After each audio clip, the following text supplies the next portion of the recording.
avant de laisser mes camarades parler de cette conférence.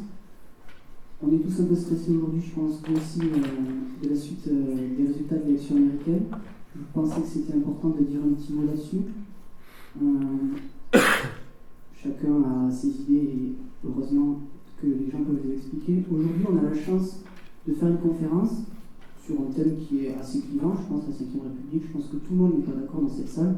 Et bien évidemment, on a la chance de pouvoir en parler, parce qu'on a la chance d'être quand même dans une démocratie où il y a la liberté d'expression. Je pense que ces droits sont un peu menacés actuellement aux États-Unis, et ça peut être inquiétant. Personnellement, je travaille pour une université américaine. J'ai pu discuter avec des Américains qui sont sur Montpellier, qui sont aujourd'hui vraiment très inquiets. Et je pensais que c'était important de rappeler la chance qu'on a de pouvoir faire ce genre d'événement. On est aidé par l'université, par la région, le département, parfois par le CRUS, grâce à vous aussi, nos adhérents qui ont payé leur adhésion pour pouvoir qu'on puisse organiser ce genre d'événement. Donc je voulais vous remercier. Je voulais aussi vous remercier d'être là, si nombreuses et nombreux. Honnêtement, on ne s'y attendait pas, et on est très contents. Et enfin, juste avant de commencer, j'aimerais dire un petit mot qui me touche un peu plus particulièrement. Pour ceux qui étaient là l'an dernier, on avait organisé justement un cycle de conférences sur la politique américaine pour préparer justement ces élections qui arrivaient. La première de ces deux conférences avait été animée par M. Nicolas Gachon, qui malheureusement nous a quittés le 4 mai dernier. Et je pense que nous tous ici, que ce soit ces étudiants, je sais qu'il y en a dans la salle, nous dans l'association, ses collègues aussi ont été très touchés par son décès. Et personnellement, ce soir, je pense très fort à lui. Et il nous a toujours dit de continuer dans nos études, de faire ce qui nous plaisait, de le faire à fond. On a préparé cette conférence à fond parce qu'on aime ça. Et je pense que ce soir, on l'a fait pour nous, on l'a fait pour vous, on l'a aussi un peu fait pour lui. Et c'est important pour moi de dire un petit mot là-dessus. Maintenant, je vais laisser la parole à Sarah, Maria et Léa qui vont vous présenter la conférence. Merci.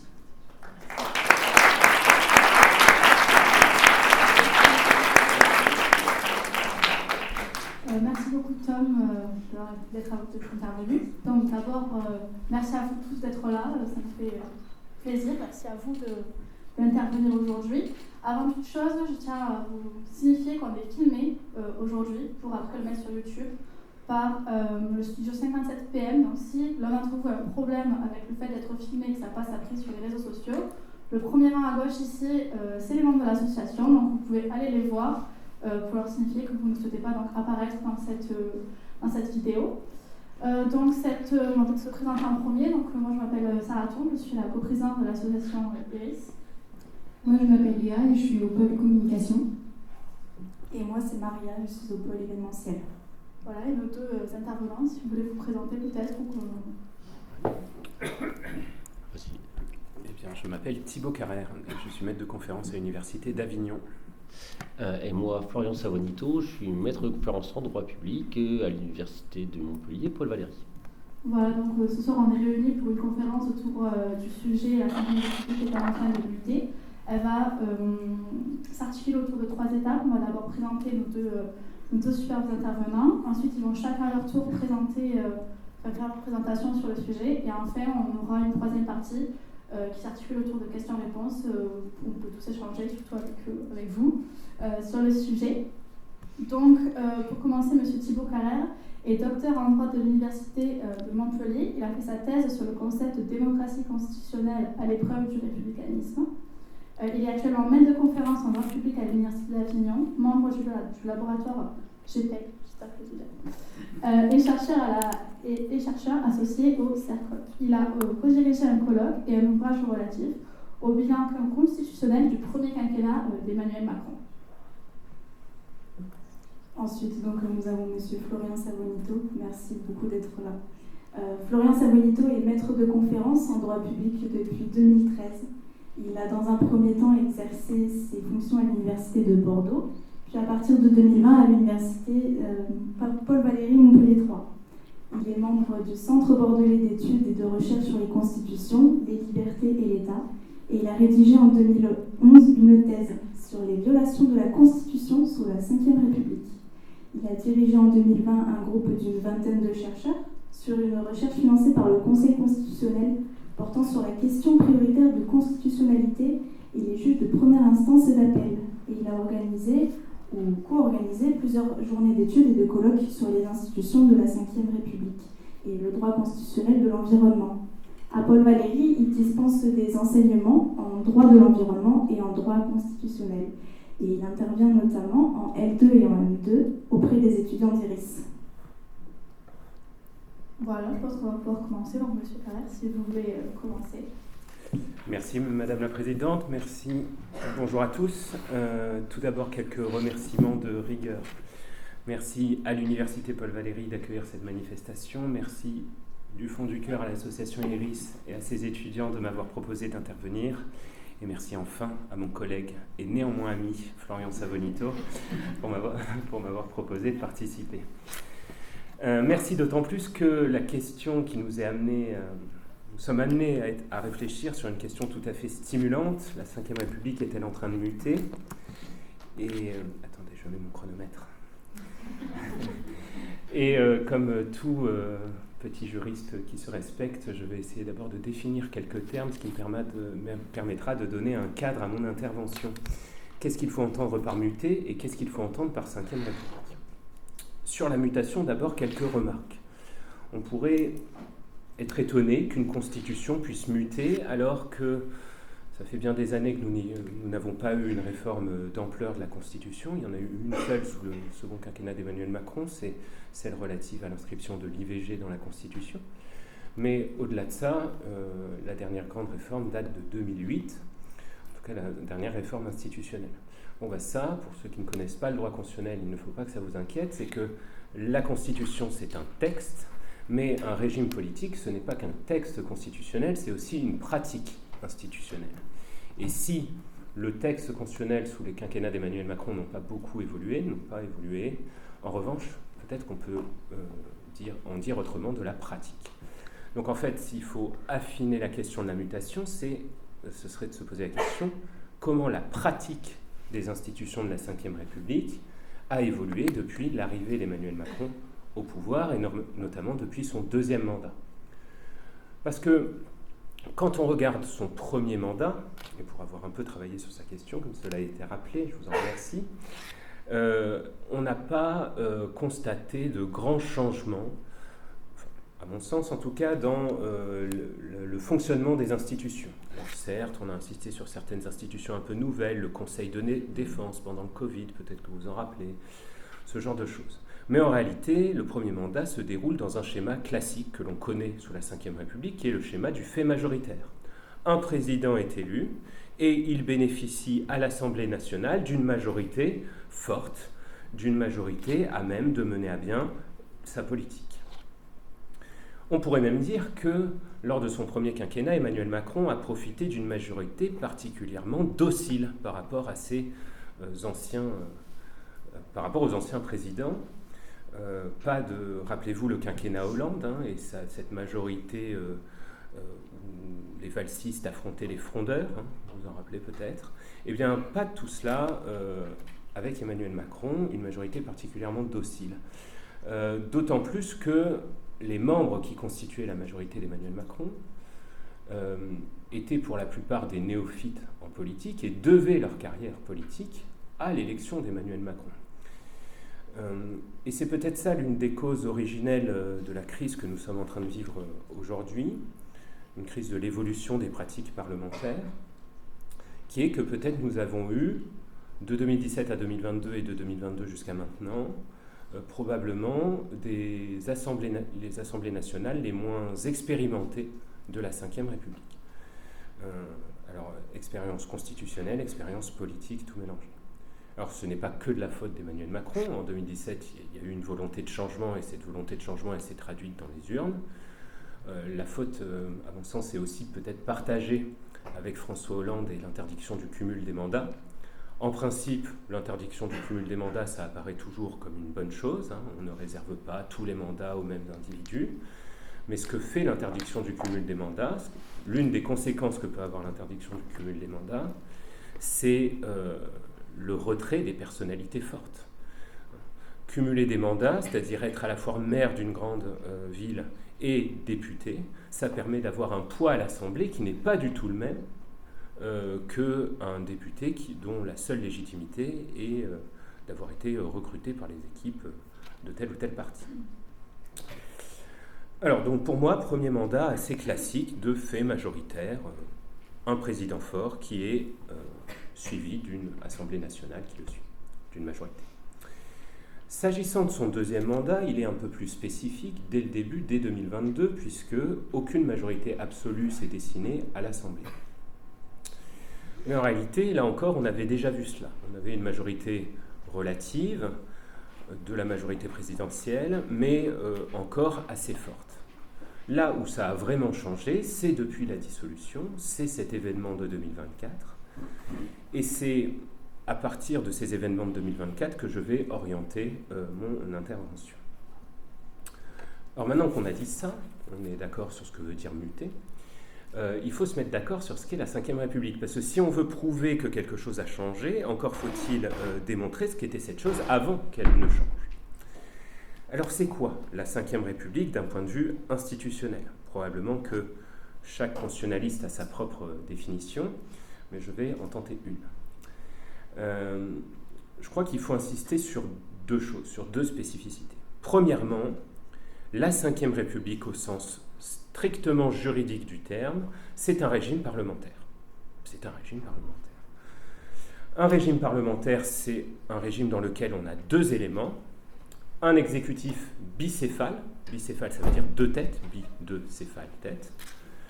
Eh bien, on a bien un exécutif bicéphale. On a un président de la République et un Premier ministre. De la même façon qu'en Espagne, on a le roi d'Espagne et le Premier ministre. De la même façon qu'en Allemagne, on a le président et le chancelier. Exécutif bicéphale. Deuxième caractéristique du régime parlementaire. Dans un régime parlementaire, le Premier ministre et son gouvernement sont responsables devant une ou deux assemblées, au moins une assemblée. Et ça veut dire quoi, être responsable devant une assemblée ? Ça veut dire que le gouvernement doit rendre des comptes de son action. C'est-à-dire, le gouvernement agit, mais les parlementaires sont là pour contrôler, pour lui poser des questions. Et surtout, être responsable devant l'Assemblée, ça veut dire que sur un simple vote, l'Assemblée nationale peut renverser le gouvernement. Si demain, une majorité de membres de l'Assemblée nationale décide de voter ce qu'on appelle une motion de censure, le gouvernement Barnier sera considéré comme étant démissionnaire. Bon, ben ça, on a les deux caractéristiques du régime parlementaire. De la même façon qu'en Espagne, qu'en Allemagne, qu'en Italie. Par corollaire, et je reviendrai sur ce point parce qu'il est important, si dans un régime parlementaire, le gouvernement est politiquement responsable, le chef de l'État, lui, est irresponsable politiquement. Il est irresponsable. On ne peut pas renverser le roi d'Espagne. On ne peut pas renverser le roi des Belges. Et de la même façon, sauf exception, on ne peut pas renverser le président de la République. Donc, premier élément, la Ve République, c'est un régime parlementaire. Deuxième élément, la Ve République, c'est un régime parlementaire un peu spécifique. On dit que c'est un régime parlementaire à tendance présidentialiste. Alors, qu'est-ce que ça veut dire ? Ça veut dire que c'est un régime parlementaire dans lequel le président de la République a un rôle déterminant, a un poids politique déterminant. Alors, c'est dû à quoi que la Ve République soit à tendance présidentialiste ? C'est dû à plusieurs choses. Premièrement, notre Constitution prévoit un certain nombre de règles qui entravent les fonctions des députés. Les députés sont très encadrés par des règles juridiques, bien plus que dans les républiques précédentes. L'article 49.3, que vous connaissez sans doute, en est un exemple. Deuxième élément qui prouve qu'on est dans un régime présidentialiste, c'est qu'en France, le président de la République dispose de certaines prérogatives propres qu'il peut exercer sans l'accord des autres, sans l'accord du Premier ministre, sans l'accord de l'Assemblée nationale, etc.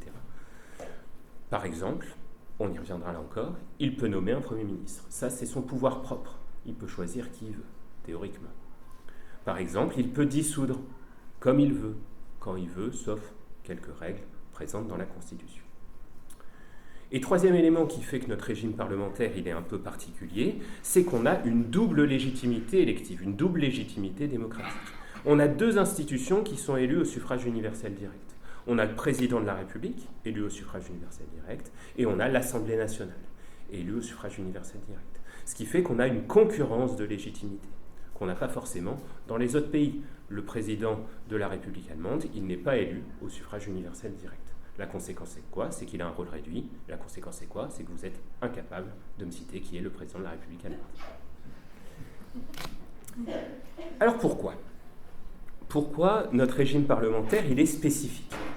Eh bien, là, il y a deux clés d'analyse qui peuvent permettre d'expliquer pourquoi on n'a pas un régime parlementaire traditionnel, mais un régime parlementaire spécifique. La première clé d'analyse, c'est que la Ve République, elle a avant tout été pensée dans un but de recherche d'efficacité et de stabilité gouvernementale. Efficacité, stabilité. En 1958, on sort d'un régime, la 4e République, qui a duré 12 ans, et dans ces 12 ans, on a eu 22 gouvernements. 22 gouvernements en 12 ans. Le but de 1958, c'est de dire, non, on ne veut plus ça. Le but de Michel Debré, qui participe à la rédaction de la Constitution, le but du général de Gaulle, c'est ça, c'est la stabilité. Michel Debré dira, il faut enfin donner un gouvernement à la France. Sous-entendu, il faut arrêter de changer de gouvernement tous les 9 mois. Alors, cette recherche de stabilité, c'est ce qui a pu justifier un certain nombre de mécanismes qu'on trouve discutables d'un point de vue démocratique. À chaque fois qu'un gouvernement utilise l'article 49 alinéa 3 de la Constitution, le fameux 49.3, on dit, est-ce que c'est vraiment démocratique de forcer la main des députés pour faire adopter une loi sans vraiment qu'ils aient donné leur accord? Mais c'est parce que l'objectif de l'article 49.3, c'est pas d'être une disposition démocratique. L'objectif de l'article 49.3, c'est de permettre à un gouvernement dont la majorité est fragile de quand même faire passer des lois, de quand même gouverner. Alors vous allez me dire, c'est problématique ça. C'est problématique si on a une constitution qui est faite avant tout pour la stabilité et au détriment de l'idéal démocratique. Alors pourquoi c'est passé? Pourquoi ça a marché? Ça a marché au départ parce que ça a reposé sur les épaules d'un homme, du général de Gaulle, qui avait une légitimité charismatique, pour reprendre les termes de Max Weber, c'est-à-dire qu'il incarnait finalement la nation française. Enfin, disons que l'histoire autour de sa personne faisait qu'on acceptait ces petites entorses à la démocratie. Problème, le général de Gaulle n'est pas éternel, et il s'est bien rendu compte que les présidents successifs n'auraient pas sa même légitimité. Et c'est pour ça qu'en 1962, il a tenté, et il a réussi d'ailleurs, de réviser la Constitution, par une violation peut-être, Florian nous le dira tout à l'heure, réviser la Constitution pour faire élire le président de la République au suffrage universel direct. En 1958, il n'y avait pas d'élection présidentielle. Bon, il y en avait une, mais vous ne pouviez pas, vous, y participer. Le président a été élu indirectement, notamment par des élus locaux. Et donc ça nous amène à la deuxième clé d'analyse de la Ve République. La première, c'était la Ve République, c'est la recherche d'efficacité, de stabilité. La deuxième clé de la Ve République, c'est la légitimité du président. Notre régime politique repose, qu'on en soit d'ailleurs content ou pas, sur un homme fort, le président, sur une institution forte, qui doit donc être légitime. Et là, on a, je crois, l'une des failles de notre régime juridique. Pourquoi? Normalement, dans les pays libéraux comme les nôtres, en Espagne, en Allemagne, en Italie, peu importe, aux États-Unis même, dans les pays libéraux et plus ou moins démocratiques, la responsabilité accompagne le pouvoir. Quand vous avez du pouvoir, vous êtes responsable. Hein? Vous avez sans doute vu Spider-Man, c'est l'oncle Ben qui dit à Peter Parker, un grand pouvoir implique de grandes responsabilités. Plus vous avez du pouvoir, plus vous devez en rendre compte. Alors, on l'a dit, dans les autres régimes parlementaires, le président ou le roi, le chef de l'État, il est irresponsable. Mais ça ne pose pas grand problème, puisque dans les régimes parlementaires classiques, le président ou le roi, il a un rôle minime politiquement. Okay ? C'est ce que je disais tout à l'heure. Est-ce que vous connaissez le président de la République allemande? Est-ce que vous connaissez le président de la République italienne? Pas vraiment, parce que leur poids politique est peu significatif, et leurs compétences sont peu significatives. Par contre, vous connaissez le chancelier allemand, vous connaissez la première ministre italienne, parce que c'est centré autour de ces personnages-là. Et donc nous, le problème en France, c'est qu'on a un régime parlementaire, donc notre président est irresponsable politiquement, mais contrairement aux autres pays, on a un président qui a un pouvoir important, des compétences fortes et un poids politique fondamental. Donc on a décorrélé le pouvoir de la responsabilité politique. Donc en France, c'est l'inverse de la phrase de Moncleben, c'est « parce que vous êtes irresponsable, vous avez du pouvoir ». Et ça, on l'a vu dans le premier quinquennat d'Emmanuel Macron. Je ne sais pas si vous vous rappelez de l'affaire Benalla. On a l'impression que c'était il y a 30 ans, mais c'était il n'y a pas si longtemps. L'affaire Benalla, les parlementaires voulaient auditionner Emmanuel Macron. Bon, Emmanuel Macron refuse en s'appuyant sur la Constitution, etc.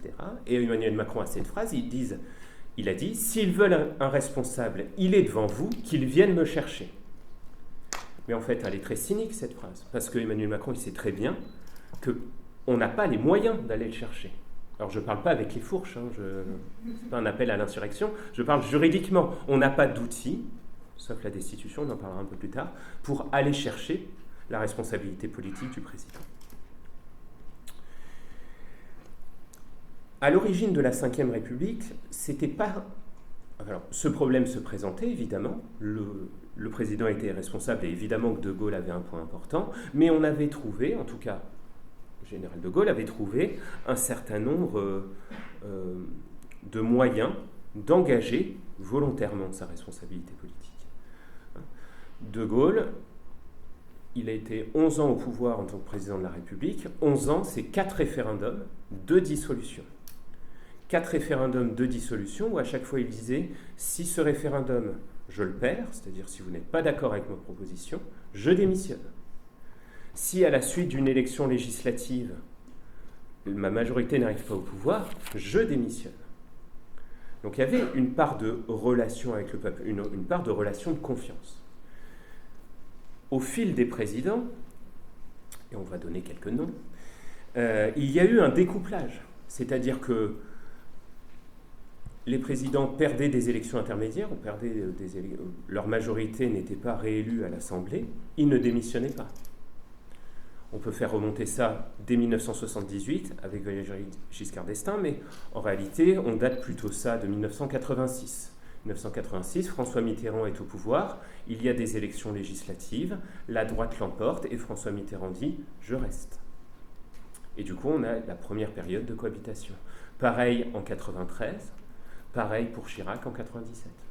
Sur les référendums, le dernier référendum c'était il y a 20 ans, Constitution pour l'Europe, traité constitutionnel européen, le non l'a emporté et le président est resté au pouvoir. Donc on a perdu cette pratique du général de Gaulle, qui n'avait rien de parfait, qu'on pouvait estimer plébiscitaire, napoléonienne, tout ce que vous voulez, mais qui avait au moins le mérite de nous faire penser la relation entre le pouvoir et la responsabilité. Maintenant qu'on a perdu ça, cette séparation entre pouvoir et responsabilité, elle est de plus en plus béante. Bien, maintenant que nous avons dit cela, nous pouvons enfin répondre à la question et se poser la question de savoir est-ce que depuis le deuxième mandat et surtout depuis cette dissolution, est-ce que des choses ont changé sous la Ve République et est-ce que ces changements sont conjoncturels ou est-ce qu'ils sont un peu plus pérennes? Donc d'abord, premier temps, si vous voulez, on verra si j'ai le temps de faire le deuxième, sinon on y reviendra sur les questions. Quels sont les changements qu'il y a eu depuis la dissolution? Pour moi, on peut identifier 3 changements principaux, 3 mutations de la Ve République depuis quelques mois. La première, c'est une nouvelle façon de dissoudre l'Assemblée nationale, j'y reviendrai. La deuxième, c'est une nouvelle façon de nommer le Premier ministre. Et la troisième, c'est un nouvel équilibre dans l'organisation des pouvoirs. D'abord sur la dissolution. Alors, ce qu'il faut comprendre, c'est que la dissolution, c'est prévu par l'article 12 de la Constitution. Ça permet au président de la République de réorganiser des élections législatives, c'est-à-dire de mettre fin au mandat des députés, et les députés seront remplacés par les nouveaux députés élus. Il faut savoir que c'est un pouvoir propre du président, c'est-à-dire que lorsque le président dissout, la seule obligation qu'il a, d'après le texte constitutionnel, c'est de consulter un certain nombre d'autorités, mais cette consultation est purement formelle. C'est-à-dire qu'il n'est pas lié si une des autorités, comme par exemple le Premier ministre ou le président de l'Assemblée nationale, lui dit « tu ne devrais pas dissoudre Emmanuel », eh bien, Emmanuel peut s'en foutre et peut dissoudre quand même. Donc c'est ça qu'on appelle un pouvoir propre. Les seules limites que fixe la Constitution, c'est des limites de temporalité. C'est-à-dire qu'il y a certains moments de la vie de la nation où on ne peut pas dissoudre. Par exemple, on ne peut pas dissoudre s'il y a moins d'un an après une dissolution. C'est-à-dire que si là, demain, Emmanuel Macron voulait dissoudre l'Assemblée nationale, il ne pourrait pas le faire. On ne peut pas dissoudre en cas de vacance du président de la République. On ne peut pas dissoudre lorsque les pouvoirs de l'article 16 sont engagés. Je passe, ce n'est pas très important. Bien. Quelle a été la pratique ? Jusqu'ici, si on regarde les dissolutions qui ont eu lieu sous la Ve République, il y en a eu 4 types. Le premier cas, c'est pour résoudre une crise institutionnelle. C'est quand il y a une crise entre le gouvernement et l'Assemblée nationale, le plus souvent. Ici, il y a un cas qui vient à l'esprit, c'est 1962. En 1962, le gouvernement Pompidou, pour différentes raisons, est renversé par l'Assemblée nationale. Le lendemain, De Gaulle, alors président, dissout l'Assemblée nationale. Il dit, il y a un problème, il y a un conflit au sein de la majorité, c'est au peuple de trancher ce litige. Donc je renvoie tout ça devant le peuple. Deuxième cas, la dissolution peut servir à résoudre une crise politique. Là, me vient à l'esprit la dissolution de 1968. En 1968, il y a de nombreuses manifestations, des grèves générales sont engagées, le pays est sensiblement bloqué. Réponse institutionnelle du général de Gaulle, il dit, bon, très bien, je renvoie devant les urnes. Je dissous l'Assemblée nationale, on vote, et on voit ce qu'il en ressort. Au résultat, il en est sorti avec une majorité renforcée, du coup, il a continué la politique qu'il avait menée. Ok, deuxième cas. Troisième cas, les présidents ont souvent dissous à la suite d'une élection présidentielle. On peut penser ici à François Mitterrand. François Mitterrand a été élu en 1981. En 1981, à l'époque, la majorité à l'Assemblée nationale était de droite. Afin de mettre en œuvre sa politique, puisqu'il venait d'être élu, il dissout immédiatement. Il remporte la majorité. Il a pu mener à bien ses politiques publiques pendant 5 ans. Et enfin, la dernière dissolution, le dernier cas de dissolution, c'est ce qu'on appelle la dissolution de confort ou la dissolution de convenance. Et là, c'est le cas de 1997. C'est le cas dans lequel le président anticipe des élections qui vont de toute façon avoir lieu. Donc en 1997, Jacques Chirac est président de la République. Normalement, il devait y avoir des élections en 1998. Mais suite à d'extrêmes bons conseils de ses acolytes, il regarde les sondages, il se dit « Ouais, si je dissous maintenant, j'ai plus de chances de gagner les élections, enfin que ma majorité gagne les élections que dans un an. Donc je vais dissoudre de façon anticipée afin de renforcer ma position. » Ça a tellement bien marché que c'est le seul cas où on a eu 5 ans de cohabitation, puisqu'il a perdu les élections. C'était un mauvais calcul. Bon, qu'en est-il de 2024 ? Crise institutionnelle, pas vraiment. Crise politique, peut-être, mais est-ce qu'on est au point de la crise politique de 1968 ? J'ai des doutes. Pas d'élection présidentielle, pas de dissolution de confort. Et donc, pour moi, peut-être que Florian sera en désaccord, mais pour ma part, je n'ai toujours pas compris la raison qui a poussé Emmanuel Macron à dissoudre en 2024. On peut s'interroger sur ces raisons, peut-être que vous avez vos idées, vous pourrez me les donner. Mais je n'en trouve toujours pas. Donc, je serais ravi d'en discuter avec vous. En tout cas, c'est un nouveau cas. Apparemment, il faut dissoudre lorsqu'on a perdu des élections intermédiaires qui ne concernent même pas le national, mais qui sont des élections européennes. Si chaque président qui avait perdu des élections européennes avait dû dissoudre, il y aurait eu beaucoup plus de dissolutions, croyez-moi. Deuxième problème, deuxième changement, celui de la nomination du président de la République. Là encore... Pardon ? Du Premier ministre. J'ai dit quoi ? Du président de la République. Ah oui, du Premier ministre, évidemment. Merci d'être attentif. C'était pour tester. Ouais, c'est ça.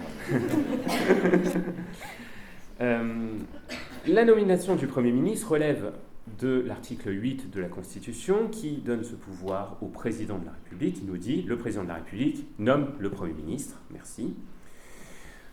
Il ne dit rien de plus. Il n'y a pas de conditions spécifiques.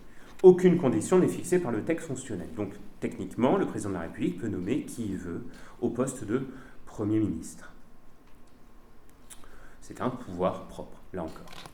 Dans la pratique, puisque nous sommes juridiquement dans un pays, dans un régime parlementaire, le président de la République, il doit prendre en compte la composition de l'Assemblée nationale. Et là, il y a deux hypothèses. Soit la majorité à l'Assemblée nationale, la majorité absolue, est acquise au président de la République. Dans ce cas-là, le président de la République peut nommer qui il veut. Soit la majorité à l'Assemblée nationale est acquise à l'opposition au président de la République, et dans ce cas-là, le président de la République doit nommer un membre de cette opposition, le plus souvent le leader du parti d'opposition. Ce qu'il faut comprendre, c'est que aujourd'hui, aucun parti, aucune coalition ne dispose de la majorité absolue. Donc, voilà. Et la majorité relative, dans un régime parlementaire, ça ne suffit pas. Ça ne suffit pas. Alors, pour le dire autrement, et pour mettre directement les pieds dans le plat, il n'existait, à mon sens, aucune obligation constitutionnelle de nommer Lucie Castet à la tête d'un gouvernement. Pas d'obligation. Peut-être que politiquement, il aurait dû.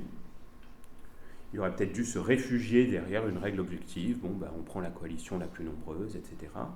Mais en fait, maintenant, ce n'est plus la coalition la plus nombreuse, puisque les LR, je ne sais plus si on peut encore les appeler les LR, mais bon, ce qui reste des LR qui n'est pas parti avec Ciotti, c'est allié au groupe présidentiel, donc maintenant c'est eux les plus nombreux. Donc juridiquement, il n'y a pas grand-chose à dire, démocratiquement non plus. Dans les pays parlementaires autour de nous, dans tous les pays parlementaires, il est arrivé que le parti arrivé en tête, dès lors qu'il n'avait pas la majorité absolue, soit mis en minorité par une coalition d'autres partis.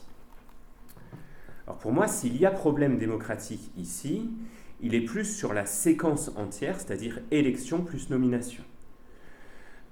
C'est-à-dire que quand même, il y a eu une alliance électorale au second tour, le Front républicain, dans lequel il y a eu une alliance entre les partis de gauche et les partis centristes pour faire opposition au Rassemblement national, et cette coalition, une fois l'élection finie, a été oubliée. C'est là, pour moi, où il y a un problème peut-être démocratique. Est-ce qu'on peut faire des alliances électorales qui ne se traduisent pas après dans les institutions ?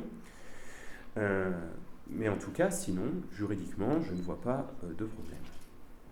En revanche, ce qui a changé, du coup, c'est la façon dont le président se comporte lorsqu'il doit nommer un Premier ministre. Il est devenu un chef d'État classique dans un régime parlementaire qui procède à des consultations avant de nommer quelqu'un. Il procède à des consultations, il consulte l'intégralité des partis politiques pour savoir qui a une chance de former une coalition susceptible de tenir. Ça, c'est vraiment quelque chose qui a véritablement changé.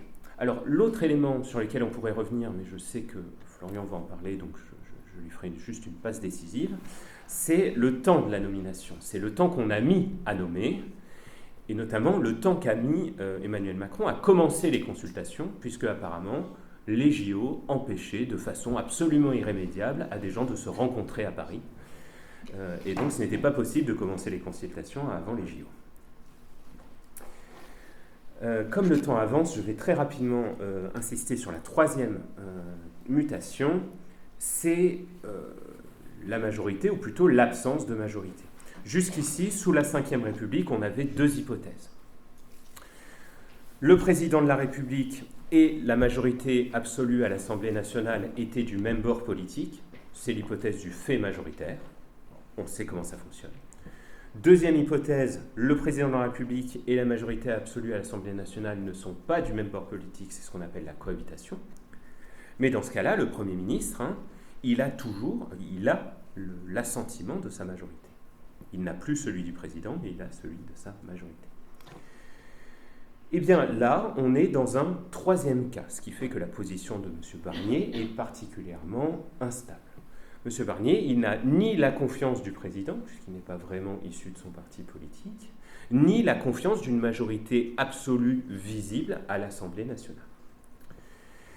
Donc il n'est ni l'homme du président, ni l'homme de la majorité, et il devra donc trouver un soutien au sein de l'Assemblée. Est-ce que ça sera texte par texte ? Est-ce que ça sera grâce à certains outils constitutionnels comme l'article 49.3 ? On verra, mais c'est ce que nous verrons. Donc, en conclusion sur ces points-là, c'est la question de la nature du régime qui se pose. Il y a plusieurs lectures de la Ve République. Une lecture favorable au président, c'est quand on est en période de fait majoritaire. En période de fait majoritaire, on a une Ve République présidentialiste.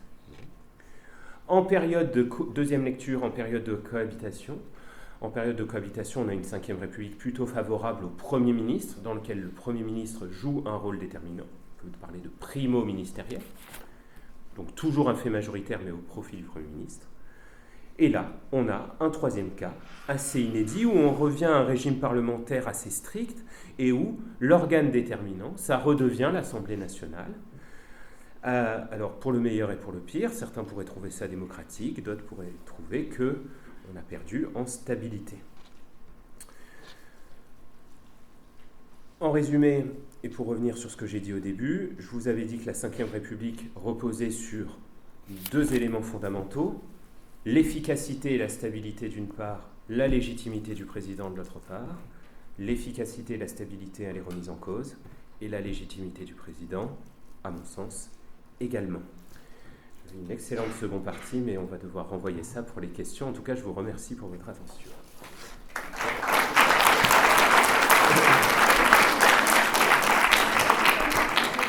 Merci beaucoup, M. Carrel. Et donc, on va pouvoir écouter M. Savolito pour la deuxième partie.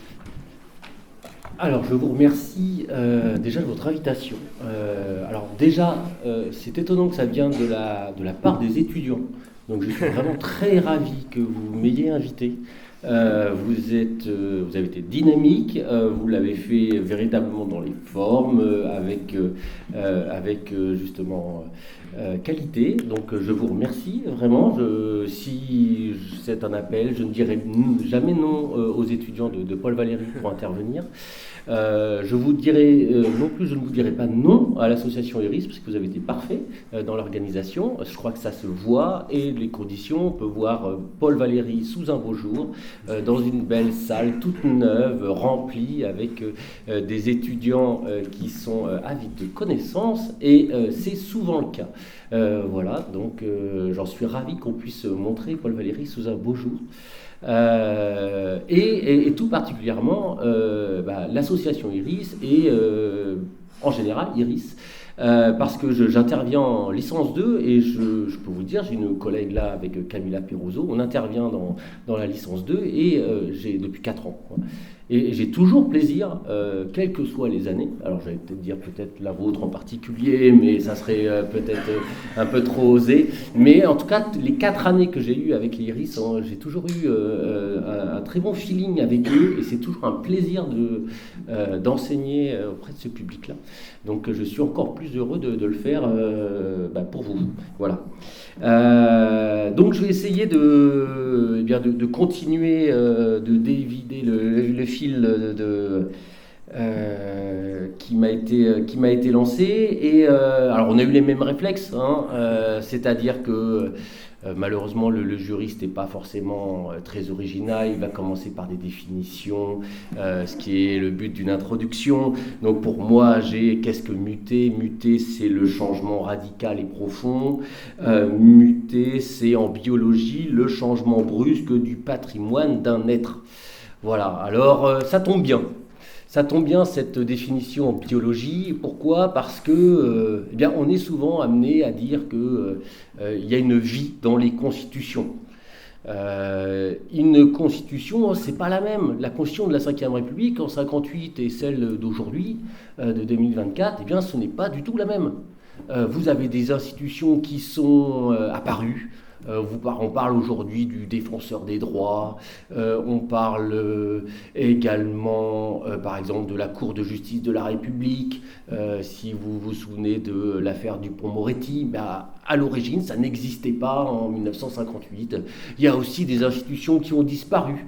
La communauté française, elle n'est plus dans notre constitution. Et puis il y en a d'autres qui ont pris un peu plus d'ampleur, on pense notamment au Conseil constitutionnel, d'autres où on espérait qu'ils prennent de l'ampleur et finalement ça n'a pas encore été le cas. On pense éventuellement au Conseil économique, sociale qui est devenue désormais environnementale. Donc on a une véritable vie dans la Constitution, et plus particulièrement pour la Ve République. La Ve République, il faut savoir que certains ont pu l'appeler une constitution caméléon. Donc une constitution caméléon, vous le voyez, c'est le propre du caméléon d'opérer des changements. Alors pour un daltonien que je suis, vous voyez que ça peut prêter certaines difficultés, mais en tout cas, vous le voyez, le changement est par nature lié à la Ve République. Et quelque part, ça vient aussi bien nous rassurer. Parce que la question qui nous est posée ici, est-ce que la Ve République est-elle en train de muter ? Peut-être que ça vient nous rassurer, de nous dire, ne vous inquiétez pas, elle a déjà muté, c'est déjà arrivé.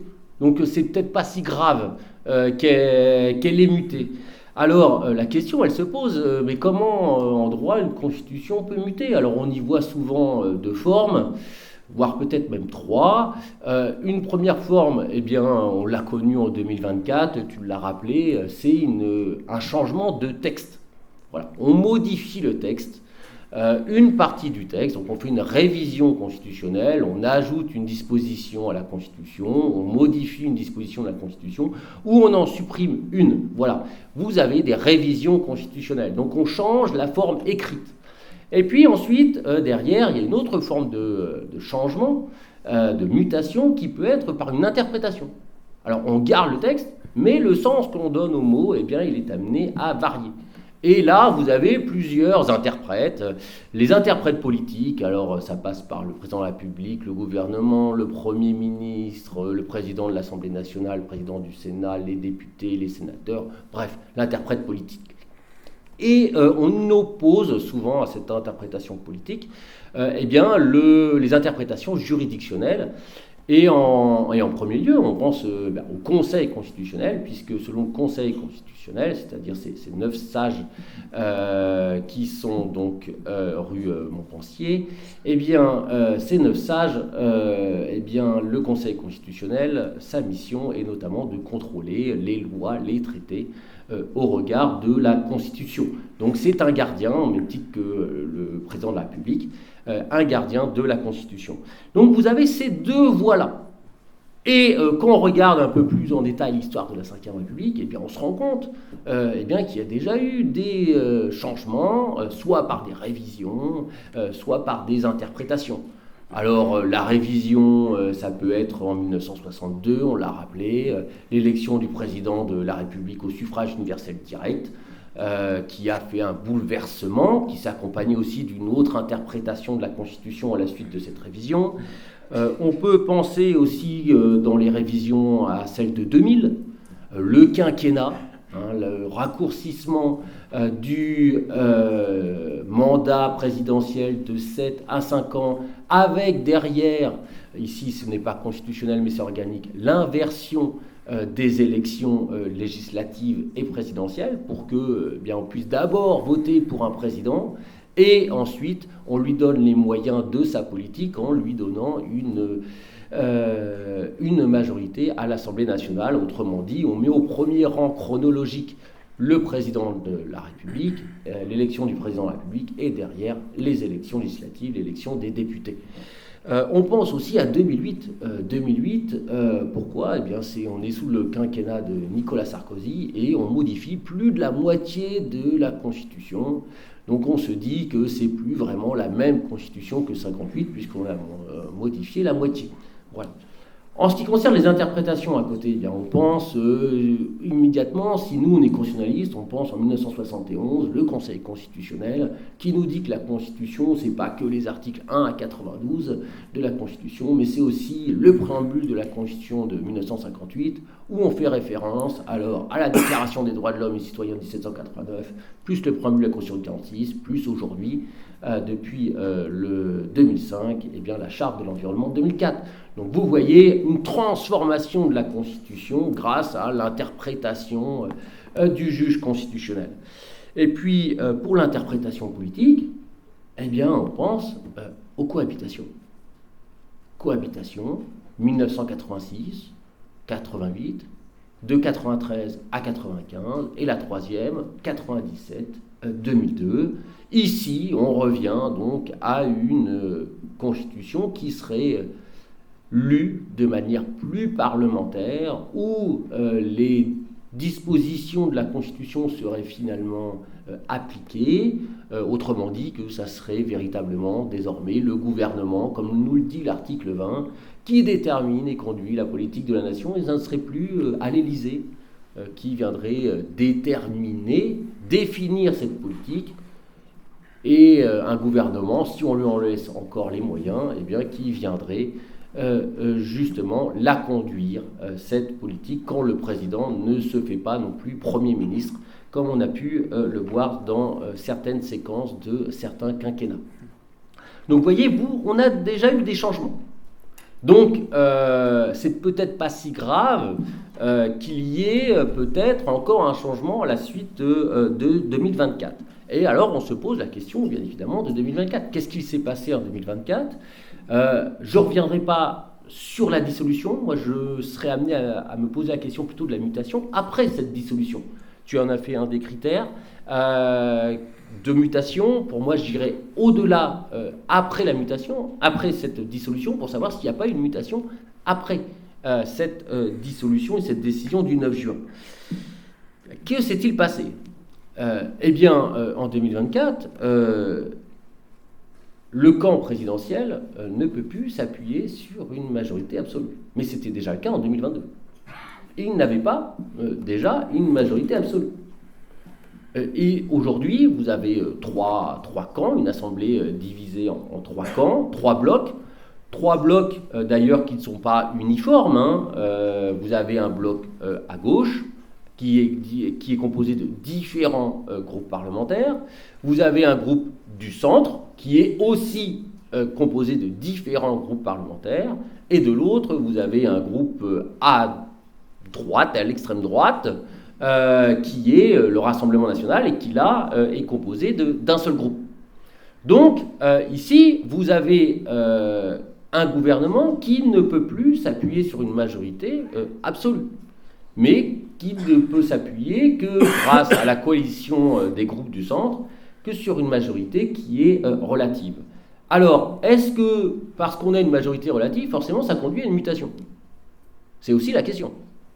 Si on regarde l'histoire de la Ve République, on a déjà eu des majorités relatives. On a déjà eu des gouvernements qui se sont appuyés sur une majorité relative sans qu'il y ait nécessairement une nouvelle interprétation de la Constitution, une nouvelle interprétation jurisprudentielle ou une nouvelle révision. Donc ça ne conduit pas nécessairement à une mutation de la Ve République que d'avoir un gouvernement qui s'appuie sur une majorité relative. Alors quels sont ces cas-là ?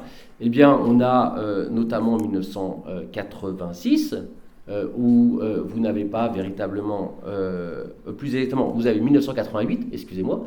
En 1988, la gauche et le gouvernement de Rocard n'a pas une majorité absolue. Vous avez également 2022. 2022, le gouvernement de Gabriel Attal et avant lui d'Elisabeth Borne n'avait pas une majorité absolue, et on ne parlait pas pour autant véritablement de mutation. Donc, c'est pas juste ce phénomène-là. C'est pas juste un gouvernement qui s'appuie sur une majorité relative qui peut dire qu'il y a une mutation. Alors, tout de même, pour moi, il me semble qu'on ne peut pas être amené à dire qu'il n'y a pas eu mutation à la suite de 2024.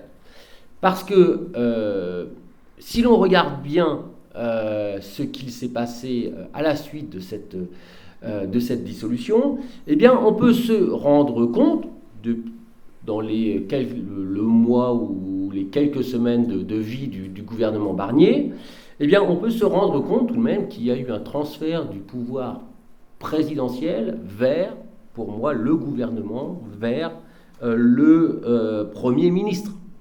Alors, la première indication pourrait être de dire, finalement, il a choisi quelqu'un qui n'est pas de son camp.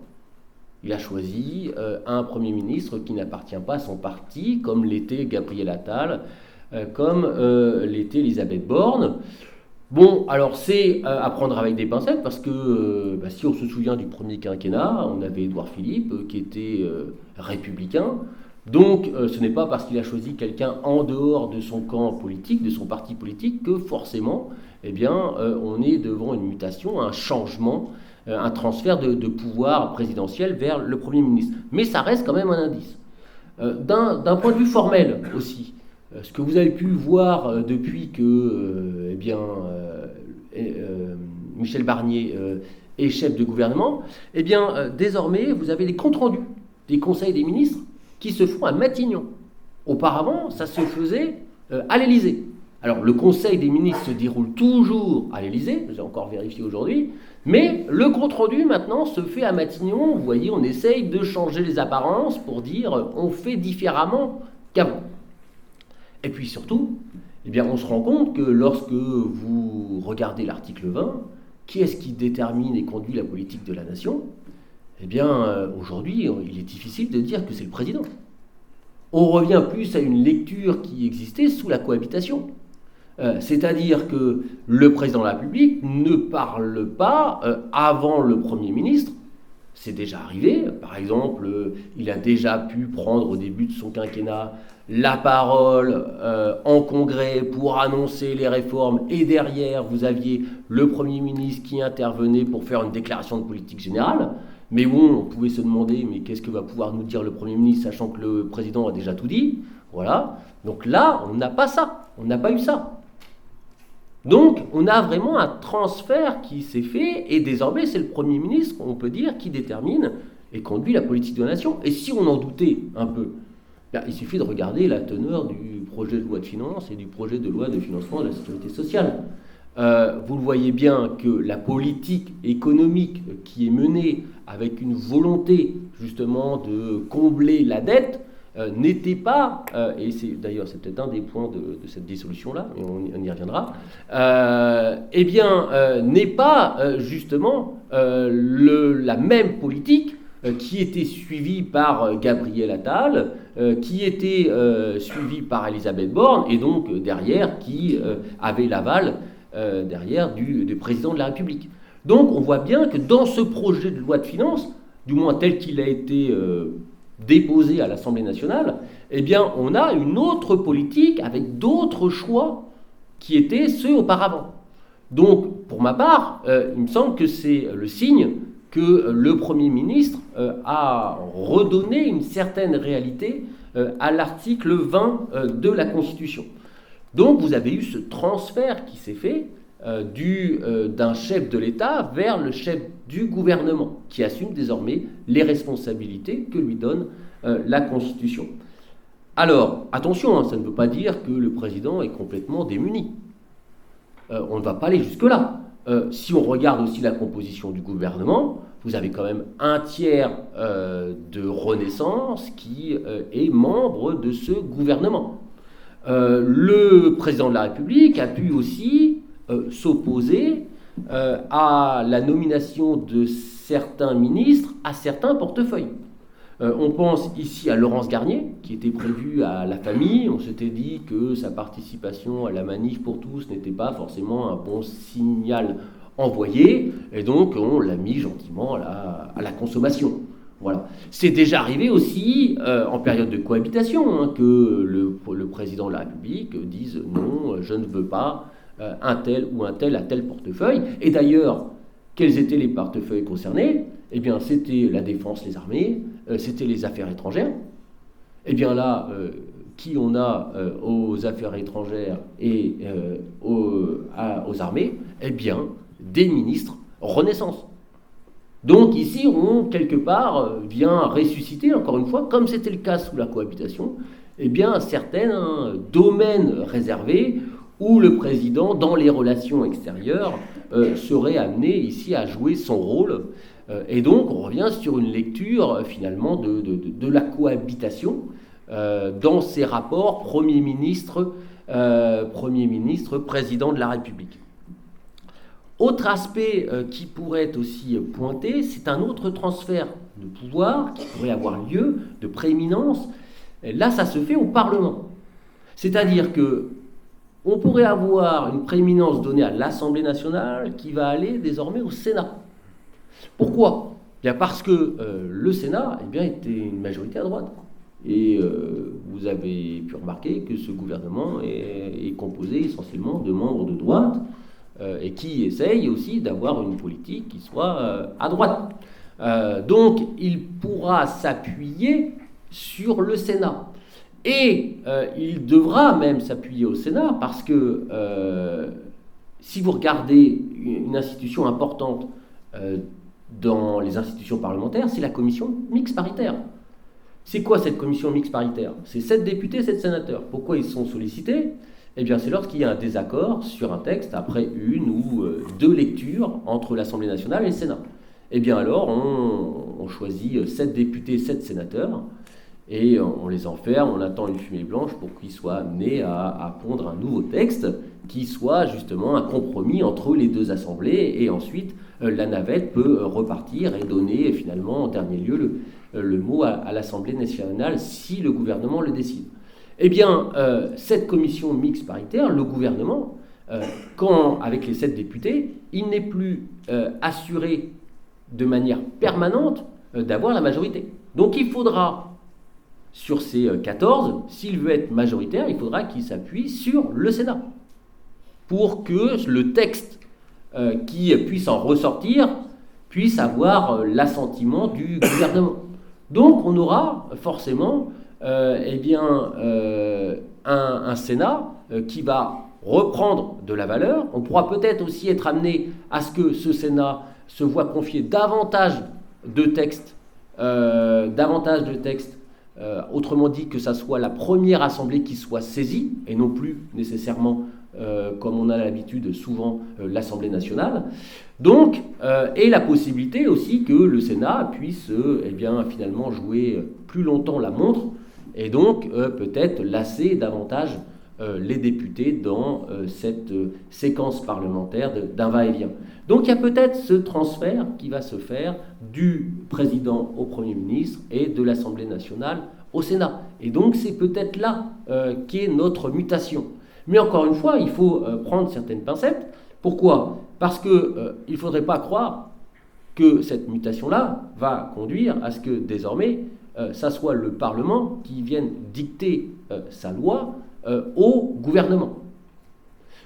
S'il y a eu justement un transfert à l'intérieur de l'exécutif et peut-être aussi à l'intérieur du pouvoir législatif, ça ne veut pas dire pour autant que le Parlement va dominer et imposer ses vues au gouvernement. Alors pourquoi ?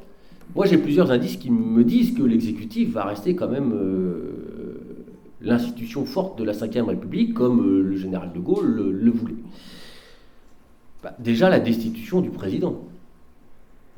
La haute cour, le nouveau Front populaire a voulu, alors plus exactement la France insoumise, a voulu destituer le président de la République parce qu'il n'a pas, comme l'a dit Thibault, nommé Lucie Castet, autrement dit un membre de la formation qui arrivait en tête aux élections législatives, parce qu'il a mis du temps à nommer ce Premier ministre, parce qu'il y a aussi eu la participation de ministres démissionnaires qui avaient été élus par la suite à l'Assemblée nationale pour désigner les instances de l'Assemblée nationale.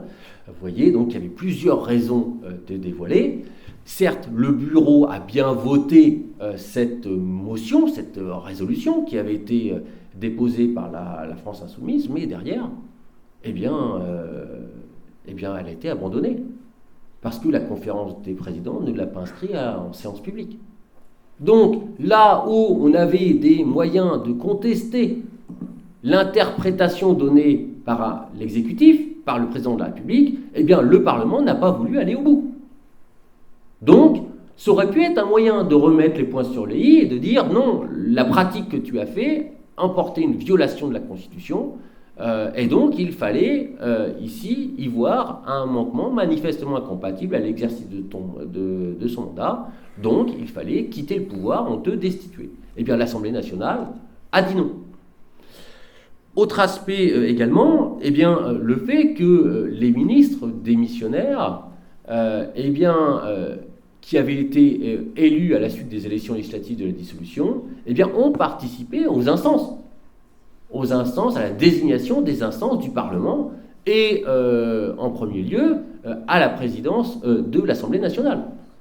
Et s'il n'y avait pas eu le vote des députés Renaissance qui étaient ministres, Yaël Braun-Pivet n'aurait pas pu remonter sur le perchoir.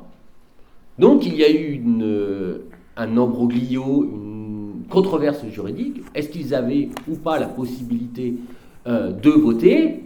Le président de séance à l'Assemblée nationale ne s'y est pas opposé. Et après, tous les recours juridiques ont été déclarés irrecevables, que ce soit devant le Conseil constitutionnel ou en creux devant le Conseil d'État. Et puis aussi, on pourrait se dire, mais voyons, lorsqu'on regarde aujourd'hui la séquence qui est ouverte avec le projet de loi de finances, le projet de loi de financement de la sécurité sociale, on se dit, mais là, le gouvernement a complètement perdu la main. Donc comment pouvez-vous affirmer que finalement, le gouvernement peut encore tenir tête à ce Parlement ?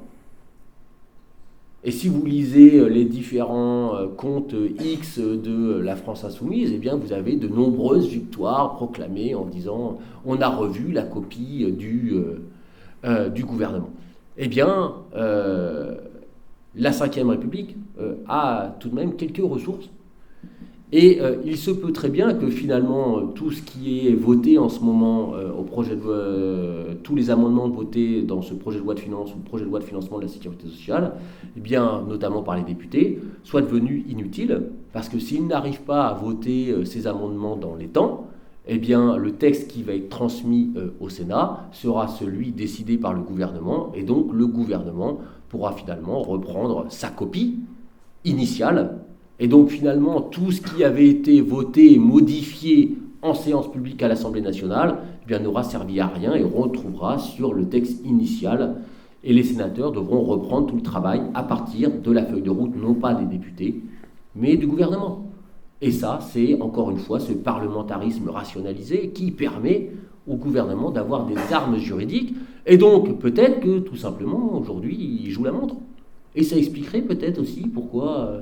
le camp présidentiel n'hésite pas à déposer des amendements en très grand nombre, voire aussi, même plus que les groupes d'opposition, parce qu'ils se disent que c'est peut-être un moyen de donner finalement une opportunité au gouvernement d'avoir son texte à la fin, et peut-être qu'au lieu d'avoir 7, 8,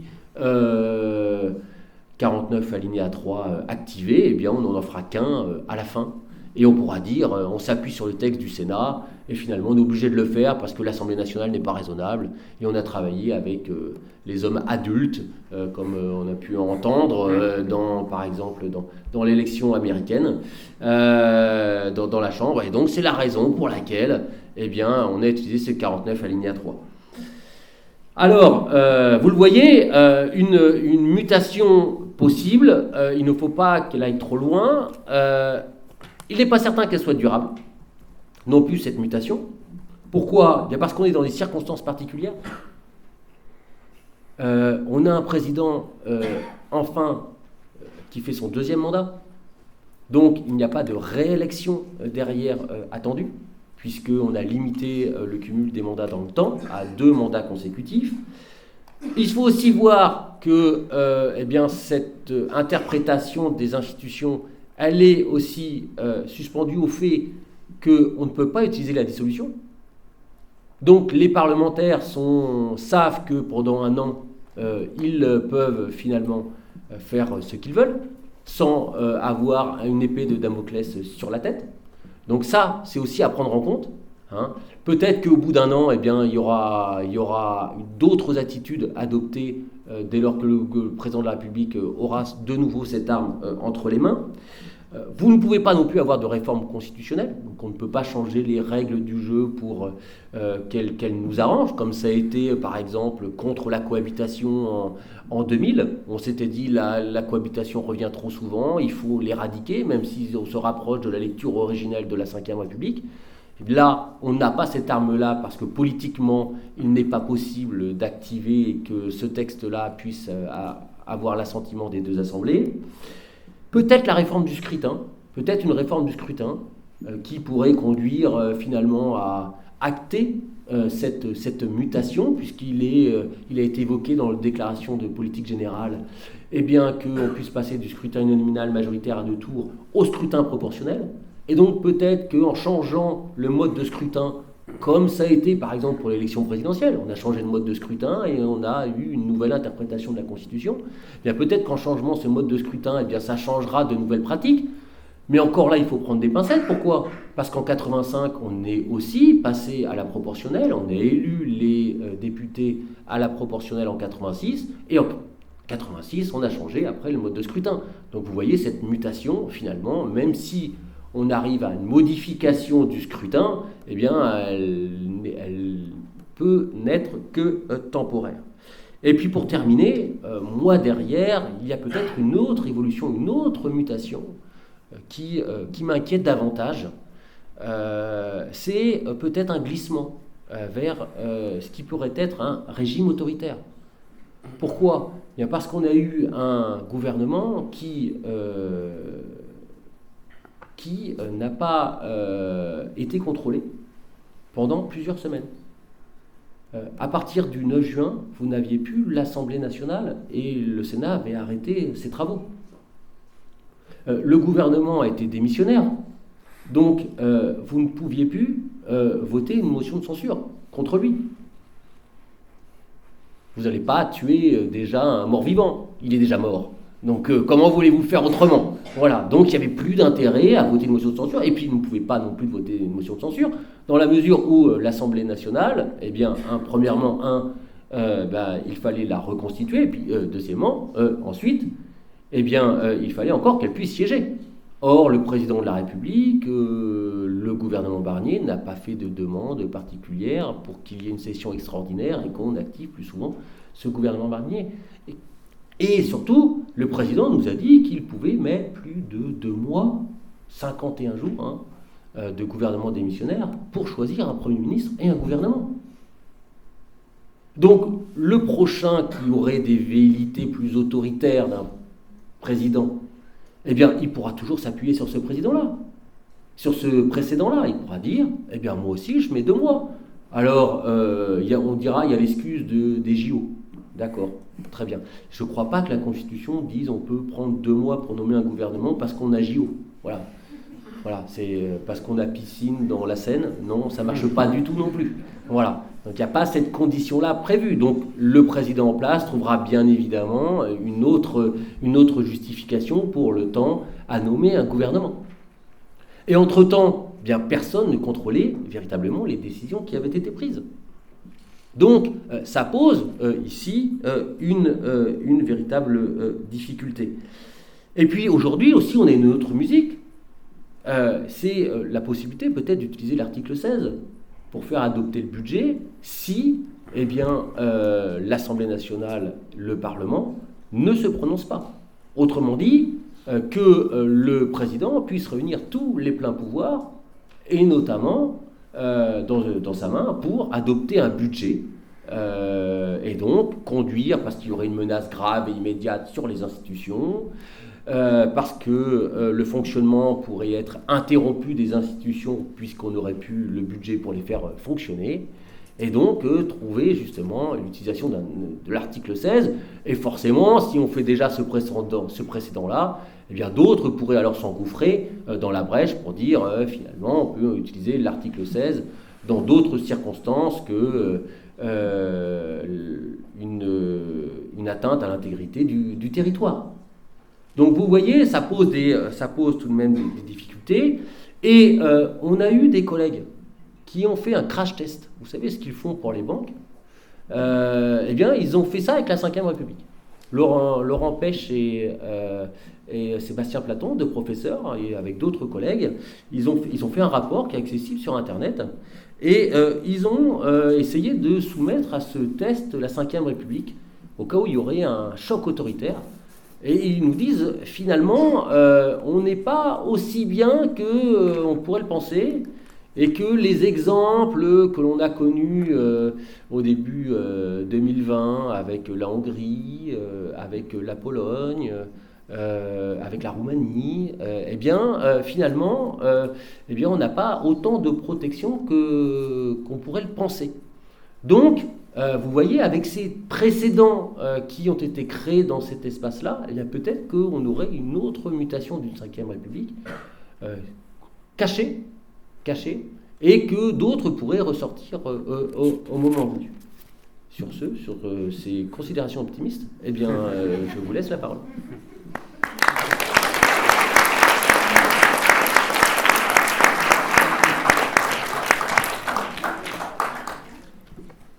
Merci beaucoup pour votre intervention, tous les deux. Je pense que nous avons tous énormément appris et ça fait réfléchir, sincèrement. Donc, si vous avez quelques réflexions à faire, des questions, on vous laisse la parole et notre collègue nous va passer le micro.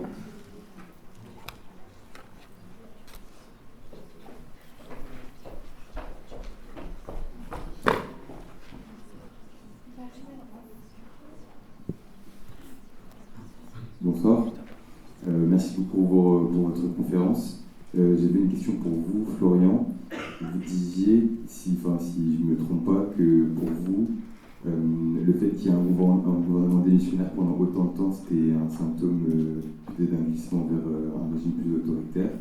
Donc moi je vous posais la question en comparaison par exemple au régime parlementaire allemand, le fait qu'il y ait un gouvernement démissionnaire pendant plusieurs mois lorsqu'ils sont en train de nommer une coalition, est-ce que là du coup on ne reviendrait pas vers une pratique plus parlementaire pour la France et du coup peut-être l'interpréter différemment qu'un glissement autoritaire? Alors, pour ce qui est le temps mis à nommer le gouvernement, c'est pas en soi un signe d'un régime autoritaire. La question est surtout de se dire pourquoi on a mis autant de temps. On a mis autant de temps parce que le président a dit c'est pas la chose la plus importante au début. On a dit je vais commencer les pourparlers plus tard. Qu'il y ait des pourparlers et qu'on n'arrive pas à s'entendre sur un Premier ministre ou une coalition, je veux bien l'entendre. Mais là, il a délibérément dit je vais prendre mon temps, c'est pas urgent.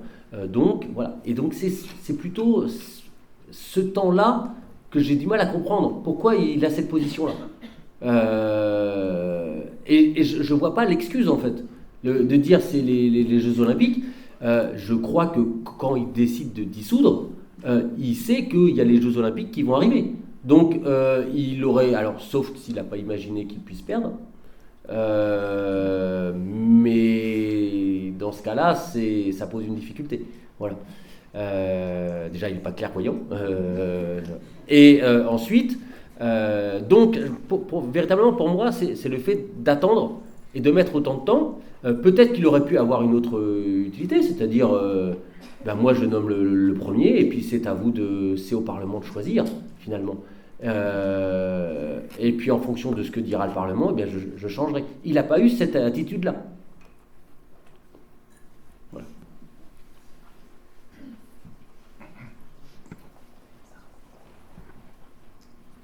Merci. Je voudrais essayer de comprendre d'un point de vue un peu pratique ce que vous nous avez expliqué de manière très intéressante. C'est, selon moi, une double vision de la République, pas en tant que mutation, mais en tant que, d'une part, son fonctionnement, et d'autre part, sa représentation, sa représentativité. Moi, ce que je veux savoir, c'est ce que vous pensez sur sa représentativité. Le fonctionnement, pour moi, il me semble que la République et l'État français fonctionnent. Il se dégrade, mais il fonctionne. Par contre, c'est sur la manière dont il est représenté, me semble-t-il. Qu'est-ce que vous pourriez me dire de votre point de vue sur la manière dont aujourd'hui les élections n'arrivent plus à dire ce que les gens souhaitent comme gouvernement et comme État et comme République? Merci pour votre question. Enfin, merci. C'est pas une question facile, donc je ne sais pas si je vais vous remercier. Non, alors bon, ça c'est un problème inhérent à chaque régime représentatif. le fait même qu'il y ait représentation, ça signifie qu'il y a un écart entre ceux qui sont représentés et ceux qui sont représentants. La question c'est, est-ce qu'à un moment, cet écart est tellement grand qu'il y ait une rupture ? Le problème pour répondre à cette question, c'est qu'il faudrait savoir ce que le peuple pense. Vous dites, le peuple n'est pas représenté, mais moi, le peuple, je ne connais pas. Je ne sais pas ce que c'est, enfin, oui, je ne sais pas ce que c'est un être fictif, et je ne sais pas ce qu'il pense. Et en tout cas, il n'a pas une volonté propre. Par exemple, la tripartition qu'on voit actuellement à l'Assemblée nationale, la question qu'on peut se poser, c'est est-ce qu'elle est temporaire parce que elle est le résultat d'un phénomène Macron, qui a torpillé notre bipolarisation et qui du coup a reconfiguré le jeu de politique, ce qui fait que, c'était une des hypothèses, est-ce qu'après Macron on aura toujours trois grands pôles ? Ou alors, est-ce que ça ne dit pas quelque chose de l'état sociologique, concret, idéologique de la France ? Peut-être qu'effectivement, notre pays est divisé en 3 grands groupes, et ça, on ne peut rien y faire. Donc, je ne suis pas sûr qu'il y ait plus de problèmes de représentativité aujourd'hui qu'avant. Mais je laisse Florian dire s'il pense la même chose. La difficulté qui se pose aujourd'hui avec les institutions, c'est que finalement, il peut y avoir un gouvernement qu'avec très peu de partis. Et c'est un petit peu ce qui a causé finalement la chute aussi de la 4e République, parce qu'on ne voulait pas avoir un gouvernement avec les communistes. Et finalement, on a un rétrécissement qui se fait. Et aujourd'hui, si on veut ni le Rassemblement national, ni la France insoumise ou d'autres de ces partis qui se grefferaient dessus, eh bien finalement, vous êtes sur une base électorale qui est très petite. Et donc, ça ne correspond pas forcément, à ceux qui se sont déplacés dans les urnes. Et puis aussi, il faut penser à ceux qui ne se sont pas non plus déplacés dans les urnes. Donc forcément, oui, il y a une distinction qui est faite entre ce que pourrait être la volonté d'un peuple et celle qui est représentée. Il y a peu de moyens aussi de faire autrement.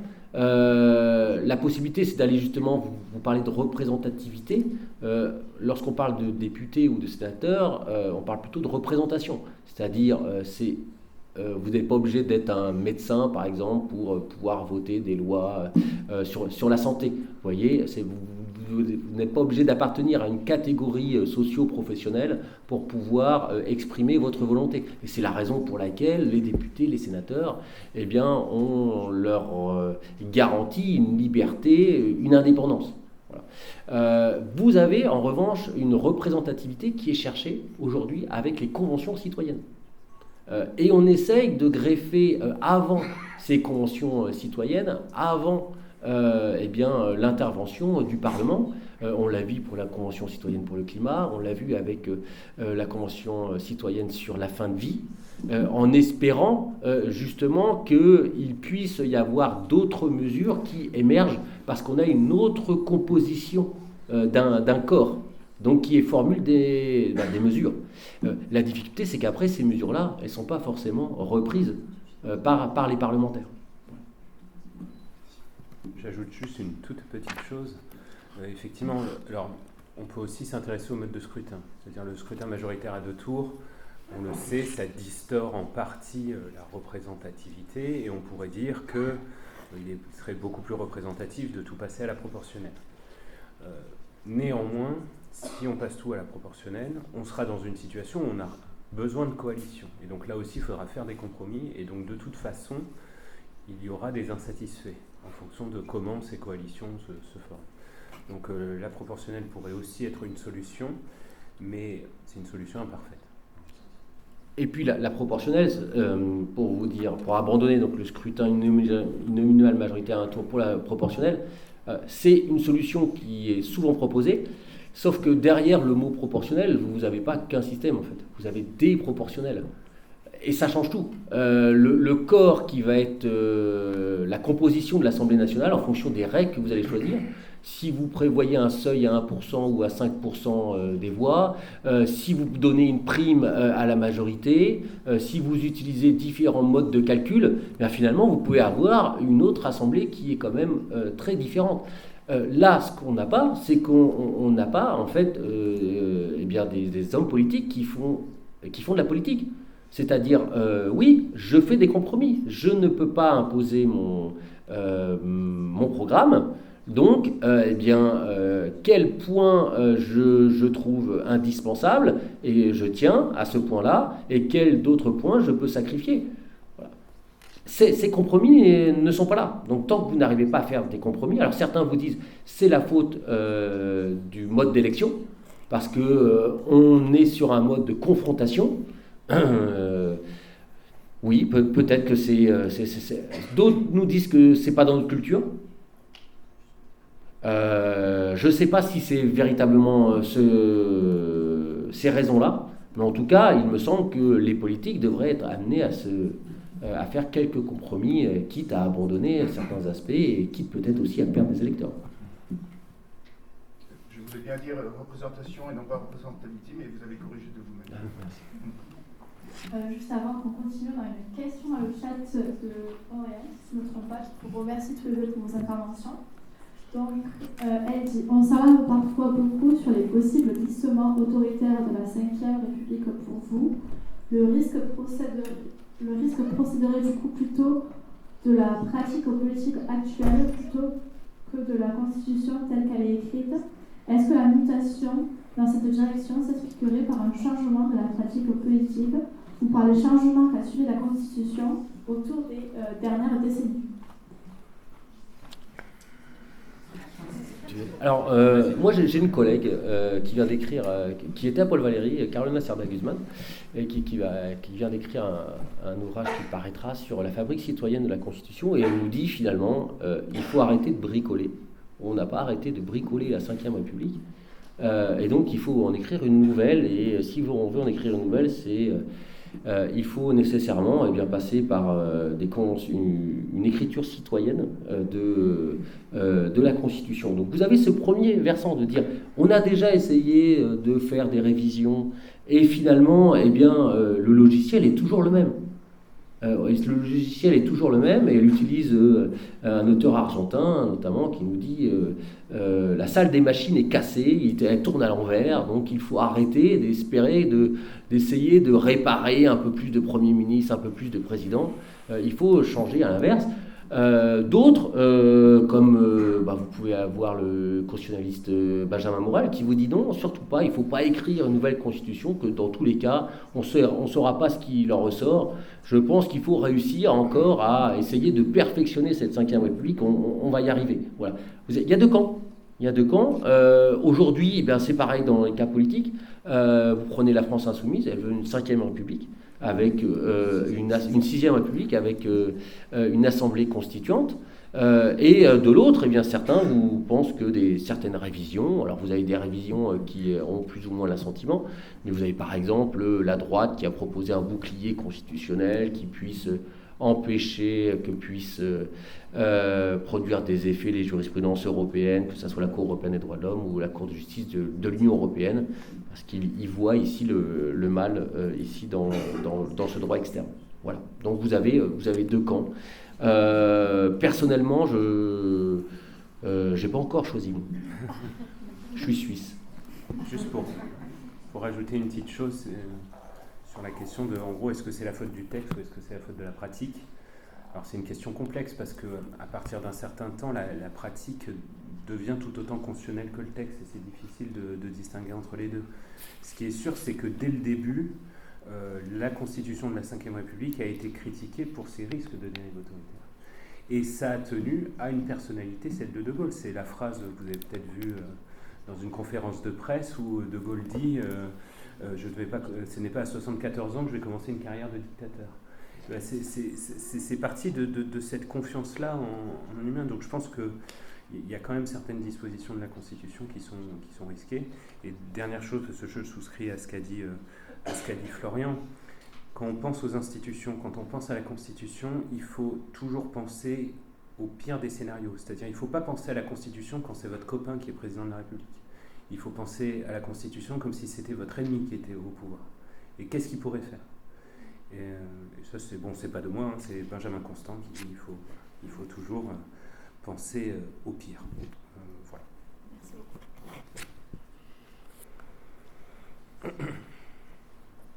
Merci pour votre intervention. Déjà, voilà. Bon, ma question, elle était, on a tout vu, tout entendu, j'ai eu l'impression ces dernières années, là, depuis 2016-2017, j'ai l'impression que les médias font de plus en plus partie prenante même de la Constitution. J'ai vraiment la sensation de ça. Moi, pour Halloween, cette année, pour me faire peur, j'ai allumé le CI. J'aurais choisi d'autres chaînes, moi. C'était ce que j'ai trouvé le plus oui, d'accord. Et un RJ12, ça fait peur aussi. Je penserais entre tout ce qui se passe, entre toutes les... je veux dire, on ne peut pas ignorer l'Europe, on ne peut pas ignorer les guerres qui sont en train de littéralement nous cerner de part et d'autre, de tous les côtés. Où aujourd'hui se rajoute l'élection américaine qui voilà. Est-ce que vous ne pensez pas que vraiment la mutation de la 5e République devrait plutôt se transformer en 6e en prenant le meilleur et en laissant le pire, plutôt que de la laisser comme ça et de laisser le citoyen dans un état d'anxiété permanent, comme je pense que c'est pas mal le cas de beaucoup de citoyens. En fait. C'est ce que j'ai lu récemment, ce que j'ai pu entendre aussi récemment auprès de reportages. Donc voilà. Alors, je comprends l'envie de prendre le meilleur et le pire. L'inconvénient, c'est que tout le monde n'est pas d'accord sur qu'est-ce que le meilleur et qu'est-ce que le pire. Je vais vous prendre juste un exemple cité par Thibault, le 49 alinéa 3. Bien, vous allez avoir beaucoup notamment de partis de droite ou du centre, ou ceux qui ont été au pouvoir, à vous dire non, il faut conserver l'article 49 alinéa 3. À l'inverse, il y a d'autres partis qui vont vous dire non, il faut supprimer le 49 alinéa 3.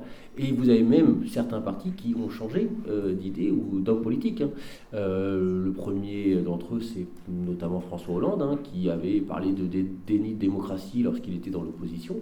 Et puis finalement, lorsqu'il est arrivé au pouvoir à l'Élysée, les gouvernements qu'il avait nommés, on pense à Emmanuel Valls notamment, ont utilisé ce 49 alinéa 3. Donc vous avez ce hiatus. Et on pourra avoir exactement le même cas pour François Mitterrand.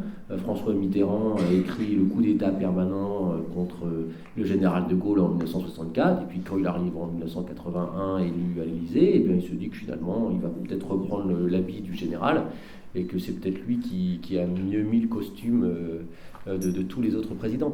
Donc vous voyez, il peut y avoir une difficulté d'identifier qu'est-ce qui est bien, qu'est-ce qui est mal. Pour ma part, il me semble qu'il serait mieux que ça soit le peuple qui soit amené à décider véritablement des règles. Et donc cela a décidé de la Constitution dans laquelle il veut, parce que si on regarde les différentes révisions de la Constitution telles qu'elles ont eues, il y a seulement eu 2 révisions où le peuple s'est prononcé, en 2000 sur le quinquennat et une autre fois sur le président de la République pour l'élection du président de la République au suffrage universel direct. Vous voyez, ça ne concerne que le président. Encore une fois, il est peut-être maladroit de penser que toute la Ve République doit concerner le président et que finalement le peuple ne doit se prononcer que sur cette institution-là. Il y a peut-être d'autres choses sur lesquelles il voudrait se prononcer, sur le Conseil constitutionnel, sur le Parlement. Il me semble que l'idée d'une 6e République, finalement, quitte à ce que ça passe comme au Chili, c'est-à-dire qu'on a un processus constituant, il échoue, on recommence, il échoue, et on dit, on met une pause. Mais au moins, on a vu que le peuple n'était pas d'accord pour tomber quelque chose. Certes, il y a eu crise politique derrière, mais au moins le peuple a eu la parole pour essayer de fonder des institutions. Peut-être que ça peut passer par là. Voilà. Je Juste pour compléter très rapidement, je souscris à ce qui vient d'être dit. Effectivement, bizarrement, le 49.3, tout le monde le déteste quand il est dans l'opposition et tout le monde l'adore quand il est au pouvoir. Pareil pour les ordonnances, pareil pour plein de mécanismes. Ça, c'est la première chose. La deuxième chose, c'est qu'effectivement, on sait ce qu'on perd, mais on ne sait pas forcément ce qu'on gagne. C'est-à-dire que, est-ce que ça veut dire revenir à des républiques précédentes? Est-ce qu'on veut changer de gouvernement tous les 9 mois? Je ne suis pas sûr. Après, on peut prendre quand même... Il y a des exemples de droit comparé qu'on pourrait prendre. L'Allemagne, l'Italie. Peut-être que ça fonctionne mieux. Et pour revenir à votre question initiale, et ça ce sera mon dernier point très rapidement, non seulement la Constitution ne peut pas tout, mais le texte de la Constitution ne peut pas tout. C'est-à-dire le texte de la Constitution, encore une fois, il est dépendant de la façon dont on le pratique. Si aujourd'hui, on avait des parlementaires qui jouaient le jeu comme des parlementaires allemands ou italiens qui sont plus habitués à ce genre de choses, qui jouaient le jeu de la coalition, peut-être que ça se passerait beaucoup plus fluidement que ça c'est en train de se passer aujourd'hui, enfin, de façon plus fluide. Bonsoir, merci pour vos éclairages. Je vais juste prolonger un petit peu dans le contexte de ce qui a été dit. Je me demande si en fait on n'a pas affaire à une histoire d'une perte progressive de légitimité à la 5e. On a eu effectivement un personnage de très forte consistance historique, qui était Charles de Gaulle, auquel d'ailleurs, par parenthèse, on avait reproché justement le caractère référendaire, notamment au moment où il est parti sur la régionalisation. Ensuite, on a eu un Perrien qui était finalement, je dirais, auquel il avait transféré une forme de légitimité. Mitterrand a commencé à être lui-même, dans une certaine mesure, bien que sa personnalité l'ait un peu dissimulée, oui, en partie délégitimé, puisque finalement la cohabitation était très populaire, ce qui était déjà une façon de rendre moins légitime un pouvoir majoritaire. Puis ensuite, on a eu, il me semble, bon, c'est une interprétation un peu, voilà, on a eu une trilogie à partir de Nicolas Sarkozy, dans laquelle on a un peu l'impression que, au fond, les gens les présidents se sont hyper présents, hyper poussés en avant, c'est hyper présidentialisation. Ce faisant, ils ont dévalorisé finalement l'autre partie du pouvoir bicéphale, les premiers ministres, mais sans y gagner ce qu'ils pensaient y gagner, parce que finalement, ils ont eux-mêmes été finalement peu légitimes au regard du peuple, et aujourd'hui, on arrive finalement à ce que plus personne n'ait de véritable légitimité. Le président a été victime de ce processus qu'il a lui-même finalement renforcé, puisqu'aujourd'hui, il n'a quasiment aucune légitimité. Le Premier ministre, de fait, ça fait maintenant un certain nombre d'années qu'on lui retire sa légitimité de manière pratiquement volontaire, parce que la présidentielle est devenue obsessionnelle, avec des personnages qui n'ont plus du tout la consistance historique que pouvait avoir le général de Gaulle à l'origine. Et puisqu'on parlait, pour revenir juste et terminer, quand on parle de mutation, c'est une référence philosophique peut-être un peu marxiste, mais au bout d'un certain temps de changement quantitatif, on arrive à un changement qualitatif. L'eau, au bout de 100 degrés, devient vapeur. Je me demande si la 5e République n'est pas en train de s'évaporer, justement. Je ne sais pas ce que vous en pensez et quelle est la solution à ça. Je peux y aller si tu veux. Vas-y. Je suis à peu près d'accord.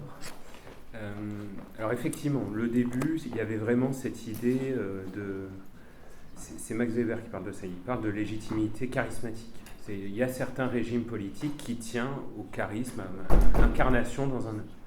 Et il dit, cette incarnation, ça doit être un génie. Mais, rajoute-t-il, le génie est rare. Et c'est un peu le résumé de ce que vous venez de dire.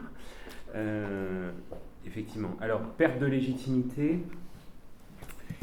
Donc, ensuite, à la suite du général de Gaulle, on a essayé de remplacer cette légitimité charismatique par l'élection. Et moi, je pense que l'un des problèmes, ou l'une des évolutions, en tout cas, qui est illustrée, c'est que tout repose sur l'élection. Alors qu'il faudrait que ça repose en partie aussi sur la responsabilité, c'est-à-dire le contrôle au jour le jour, rendre des comptes de son action. Pas seulement dire je suis élu donc je fais ce que je veux, je suis élu donc je rends compte de mon action. Et c'est pour ça que, alors je me suis fait un peu de mal parce que j'ai lu les débats sur la tentative de destitution récente. Je dis que je me suis fait un peu de mal parce que ça m'a montré à quel point les députés ne connaissaient rien au droit constitutionnel. Donc ça, c'est un autre débat. Mais je pense que, donc, mis à part le niveau global, je pense que cette procédure de destitution a posé la bonne question, qui est qu'il faut qu'on trouve un moyen, peut-être, puisque l'élection ne suffit plus pour le président de la République, il faut peut-être qu'on trouve un moyen de lui demander des comptes. Et peut-être par cette procédure de destitution, en l'aménageant peut-être, en la pratiquant d'une façon différente, ça pourrait permettre de revitaliser. La conséquence de cela, c'est que si on rend le président responsable politiquement, peut-être que ça veut dire qu'il faut définitivement en finir avec le Premier ministre. Parce que du coup, il servira pour le coup véritablement à rien. Alors la question, c'est toujours de savoir quelle va être l'étincelle, quelle va être la goutte d'eau. Et la Ve République, eh bien, on a à chaque crise, on se demande si c'est pas la dernière, parce qu'en fait, on a toujours l'exemple de la 4e, l'exemple de la 3e, le régime de 1814, 1830, qui sont tombés assez rapidement, et des fois pour des faits qui, à l'origine, dont on ne doutait pas. Voilà. Donc la question, elle se pose toujours, la 5e, et peut-être que, eh bien, on est plus proche de la fin qu'on le croit. Donc peut-être qu'en effet, vous avez raison, il n'y aura plus de légitimité de la 5e République. Encore faudrait-il réussir à porter un projet politique. Et c'est ça la difficulté. Très peu sont amenés à élaborer de nouvelles institutions. Alors peut-être qu'au pied du mur, ils le feraient. C'est là où aussi on est amené à mieux réfléchir. Pour ce qui concerne ce que disait Thibault, c'est vrai que vous avez eu des propositions de loi constitutionnelle qui ont été déposées, notamment la question de la révocation et de la révocation des élus. Voilà. Et certains, notamment, je pense au député Corbière, qui avait déposé une proposition de loi constitutionnelle pour dire, eh bien, il faut révoquer les députés, les sénateurs, les présidents de la République, au bout d'un certain temps du mandat, qu'on puisse le faire, justement, et donc que les électeurs qui l'ont appelé, eh bien, puissent rappeler. Voilà. Donc peut-être, pour lui, c'était un moyen, justement, de dynamiser un peu la vie politique, et de dire, eh bien, on n'est pas totalement indépendant. Une fois qu'on est élu, on est amené toujours à rendre des comptes auprès du peuple. Cette proposition de loi constitutionnelle a été rejetée par la Commission, elle n'a pas été inscrite en séance par la suite. Mais c'était une proposition qui était sur la table et qui n'a pas pu prospérer. Je joue juste un tout petit truc. Rendre des comptes, ça n'aboutit pas forcément à la destitution. Ça n'aboutit pas forcément. Moi, j'aurais aimé que cette procédure de destitution puisse servir pas à se débarrasser du président de la République, mais de discuter d'un certain nombre d'interprétations de la Constitution qui l'ont amené, par exemple, à ne pas nommer gouvernement pendant la trêve olympique, ou à discuter sur la notion de majorité. Et voilà, un espace où le président, où on puisse discuter des interprétations présidentielles, de la façon dont il agit. Parce que sur cette destitution, en fait, vous aviez aussi... Alors souvent, on est amené à dire qu'il n'y a pas de délai qui est fixé par la Constitution pour nommer un Premier ministre. C'est vrai, il n'y a pas de délai à l'article 8. Sauf que l'article 5 de la Constitution vous dit que le président doit assurer, par son arbitrage, le fonctionnement régulier des pouvoirs publics. Et donc, en mettant autant de temps, il n'a pas contribué au fonctionnement régulier des pouvoirs publics. Au contraire, il a même causé des dysfonctionnements. Pourquoi ? Parce qu'une fois que les instances de Parlement ont été nommés, une fois que les groupes parlementaires ont été constitués à l'Assemblée nationale, eh bien, ils doivent mettre une étiquette. Est-ce que vous êtes de l'opposition ou est-ce que vous êtes de la majorité ? Et en fonction de votre étiquette, eh bien, vous avez des droits qui vont varier, par exemple du temps de parole ou la possibilité de briguer certains postes dans des commissions. Eh bien là, en ne sachant pas quel était le gouvernement, eh bien, les groupes ont dû naviguer à l'aveugle. Et donc, par exemple, on s'est retrouvé avec les LR qui ont été un groupe d'opposition, un groupe d'opposition. Et donc, ce qui voulait dire qu'ils auraient pu alors bénéficier de la présidence, éventuellement, de la commission des finances. Alors par le jeu, ils n'étaient pas assez nombreux, mais il n'empêche qu'ils pouvaient proposer éventuellement un candidat. Donc ça pose quand même une difficulté parce que quand vous voyez après le gouvernement qui est constitué, vous vous retrouvez avec un gouvernement essentiellement LR, avec un président de la commission qui aurait été du même parti. Or aujourd'hui, on estime que pour cette commission, il faut quelqu'un d'opposition. Voilà. Donc là, le président a posé une difficulté. Et puis du fait qu'il ait mis autant de temps aussi à nommer ce gouvernement, derrière, on a pris du retard pour l'élaboration du budget. Et donc, on n'a pas respecté des règles de droit. Donc, il y a eu un fonctionnement régulier. On n'a pas eu l'information. Les députés n'ont eu pas des documents qui étaient exhaustifs. Ils ont eu des résumés et ils ont eu en retard. Donc, forcément, cette décision avec le retard pris, et je reviens à votre première question, a conduit un dysfonctionnement. Et donc, pour cette raison-là, on peut être amené à dire que le président n'a pas assumé son rôle. Donc autant moi pour la nomination du Premier ministre en particulier, un tel ou un tel, j'y vois pas ici une atteinte à la Constitution, mais en revanche, pour moi, il a failli à sa mission dans le fonctionnement régulier des pouvoirs publics. Bonjour monsieur, merci pour vos interventions. Je parle en tant que quelqu'un qui ne connaît pas grand-chose sur la politique française. Je suis arrivé en France depuis 2021. Nous aussi, on vous rassure. Donc, s'il y a une chose que j'ai constatée, qui revient constamment dans la politique française, ce sont les critiques qui sont faites à la Ve République. Et si je convoque un peu vos enseignements à la fac et ce que j'ai appris ce soir, c'est que l'idée du général de Gaulle, en proposant la révision en 1958, c'est d'asseoir une certaine stabilité gouvernementale et aussi de lutter contre la guerre des partis politiques. Et je peux constater qu'aujourd'hui, il y a cette guerre qui est très bien présente. La gauche, la droite, beaucoup de choses, la confrontation, la recherche des intérêts des partis politiques plutôt que l'intérêt général. Si on prend ça et on regarde un peu aujourd'hui la coloration de l'Assemblée nationale française, est-ce que les institutions de la Ve République ne sont pas finalement salutaires pour la France aujourd'hui? Alors aujourd'hui, il y a la possibilité d'un gouvernement, oui. Et c'est le but du régime parlementaire rationalisé, qui n'est pas forcément une idée en plus du général de Gaulle, mais plutôt des parlementaires de la IVe République, qui avaient eu des difficultés à voter notamment le budget. Et donc, ils se sont dit qu'il fallait trouver des règles qui puissent fonctionner alors qu'on n'est pas une majorité solide. Donc oui, c'est le but. Sauf qu'à rechercher la stabilité, on est amené à se priver d'autres solutions. Si vous regardez par exemple le rapport de la commission Jospin, qui a eu lieu en 2016, avec l'élection de François Hollande, ils se disent non, on ne peut pas réfléchir au mode de scrutin, on peut juste éventuellement ajouter une dose de proportionnel à ce scrutin, mais en tout cas, il ne faut pas qu'on touche à la stabilité. Voilà. C'est le postulat.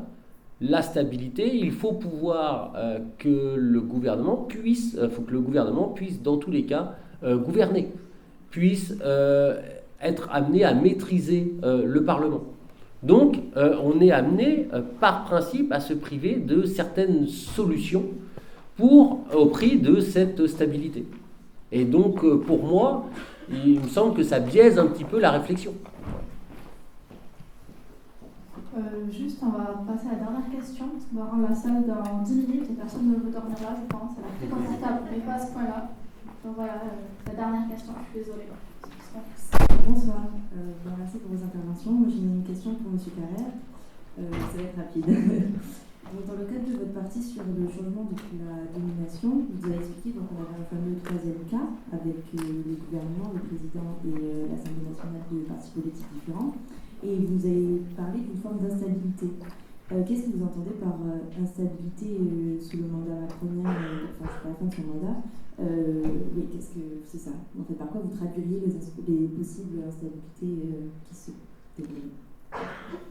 Alors, ça évidemment, c'est quand je parlais d'instabilité sur ce troisième cas, c'est le cas qui vient de s'ouvrir là avec la nomination du gouvernement Barnier. Les difficultés rencontrées par exemple pour l'élaboration du budget qui ont été rappelées tout à l'heure, ça fait partie des instabilités. Moi je m'interroge sur la pérennité de ce gouvernement en fait. Voilà, c'est surtout ça. C'est autant, je vois ce que c'est une période de fait majoritaire, stabilité, je vois ce que c'est une période de cohabitation, stabilité, autant là je pense qu'on a ouvert une période où le gouvernement Barnier, je défie quiconque de me dire s'il va durer 1 mois, 2 mois, 6 mois. C'est ça que je voulais entendre par instabilité, c'est le risque de voir le gouvernement renversé de façon beaucoup plus régulière qu'en période normale. J'ai répondu à votre question. Et moi, je vais juste en profiter pour répondre à Thibaut sur le fait qu'il ne voyait pas de raison pour lesquelles il aurait pu y avoir une dissolution. Alors moi aussi, j'ai fait un papier là-dessus où on se disait mais quel intérêt de dissoudre maintenant, c'est pas les élections européennes, le gouvernement n'est pas plus en péril avant ou après les élections européennes. On l'a écrit avec mon amie Carolina Serna-Guzman, mais maintenant, moi j'y vois une réponse. C'est-à-dire que c'est le budget, c'est les finances de la France. En juillet, on ne savait pas autant qu'on avait une dette qui avait été autant creusée. Or, si on regarde les motions de censure qui ont failli être adoptées sous Elisabeth Borne, eh bien, elle a sauvé son gouvernement parce que seulement LR n'a pas rallié complètement ces motions de censure et toute l'opposition. Donc si on avait eu tout le spectre à gauche, tout le spectre Rassemblement National et les LR, là, le gouvernement Attal, eh bien, aurait été amené à tomber. Or, qu'est-ce qu'avaient dit les LR avant l'été ? Eh bien, ils avaient dit la discussion du budget elle sera importante. Nous, on veut justement, on est sérieux sur les finances, on veut justement combler cette dette. Donc, qu'est-ce qui serait arrivé à la sortie de l'été ? Eh bien, on aurait eu les documents budgétaires. Et là, on ne pouvait plus dire que il n'y avait pas un problème financier. Et donc là, les LR qui avaient déjà annoncé cette ligne rouge, eh bien, ils auraient été obligés de rejoindre l'opposition. Et donc là, le gouvernement tombait après l'été. Donc, le président de la République, sachant par avance qu'il allait avoir cette difficulté-là, et que finalement le gouvernement Attal, s'il était reconduit après, s'il continuait, il allait tomber à l'automne, eh bien, il s'est dit, eh bien, je prends le prétexte des élections européennes, et puis je prends vraiment ce prétexte-là. C'est-à-dire que les élections européennes, je vais choisir une date la plus proche possible. Parce que la Constitution vous dit quoi ? Elle vous dit que vous pouvez dissoudre l'Assemblée nationale, mais que les élections législatives, au plus tôt, doivent se faire au 20e jour. Eh bien, il a choisi le 21e. Pourquoi il a choisi le 21e ? Bien parce qu'il y avait un intérêt, parce qu'il s'était dit, la gauche et le Rassemblement national ne vont pas avoir suffisamment de temps pour se coaliser et donc présenter des candidats dans toutes les circonscriptions et d'y aller de manière homogène. Donc il s'est dit que là, il y allait peut-être avoir la possibilité de reconstituer peut-être une majorité en prenant par surprise et à défaut les autres partis. Et dans tous les cas, la motion de censure, je vais l'avoir et donc je vais dissoudre en automne. Donc, eh bien, vaut mieux que j'utilise maintenant là où on s'entend le moins, et c'est moi qui suis à l'initiative, plutôt que moi qui serais non pas dans l'action, mais dans la réaction. Et donc peut-être, moi, je pense qu'ils étaient au courant de la situation, et donc ils ont voulu essayer de saisir, et on revient alors à la dissolution à l'anglaise. Et la dissolution à l'anglaise, c'est quoi ? Eh bien, c'est de choisir le moment le plus important, le plus opportun pour avoir des élections législatives. Et donc, pour moi, c'est peut-être une clé de lecture. Mais qu'on peut avoir que rétrospectivement, une fois que l'on sait exactement quelle est la situation française de la France. La situation financière de la France. Merci beaucoup.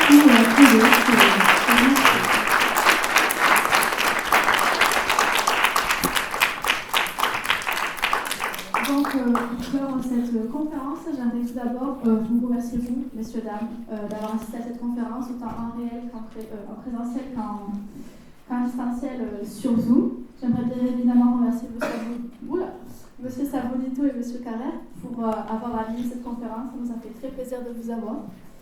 J'aimerais remercier Maria et Léa qui sont à mes côtés et avec qui j'ai organisé cette conférence. J'aimerais aussi remercier tout le personnel de l'université qui a contribué à mettre en place le projet. Je pense notamment à Fabrice Marty, à Dorothée Ogo-Noweski et Julie Frison du secrétariat d'histoire, à Fabrice Choumara du service communication, Anna Bévia de la CVE, le service de l'imprimerie de l'université Paul Valéry, l'équipe de la DMG de Saint-Charles et à la présidence de nous avoir accordé sa confiance. Et enfin, surtout, il ne faut pas oublier de remercier nos camarades et amis de l'association ERIS qui ont œuvré dans l'ombre aussi pour cette conférence à mettre à bien ce projet. Je pense à Tom, à Sam, à Julien, à Alix, à Jordi, à Alban, de la Wallet évidemment, et surtout à Léa qui nous a apporté une aide précieuse et qui a participé à part entière à ce projet, sans qui ça aurait été irréalisable, parce que grâce à son organisation, on a pu avoir une soirée enrichissante qui s'est passée avec un bon déroulé. Donc merci beaucoup. Et je veux vous remercier et féliciter, vous avez raison, vous pouvez vous applaudir, applaudir M. Carrel et M. Savoni.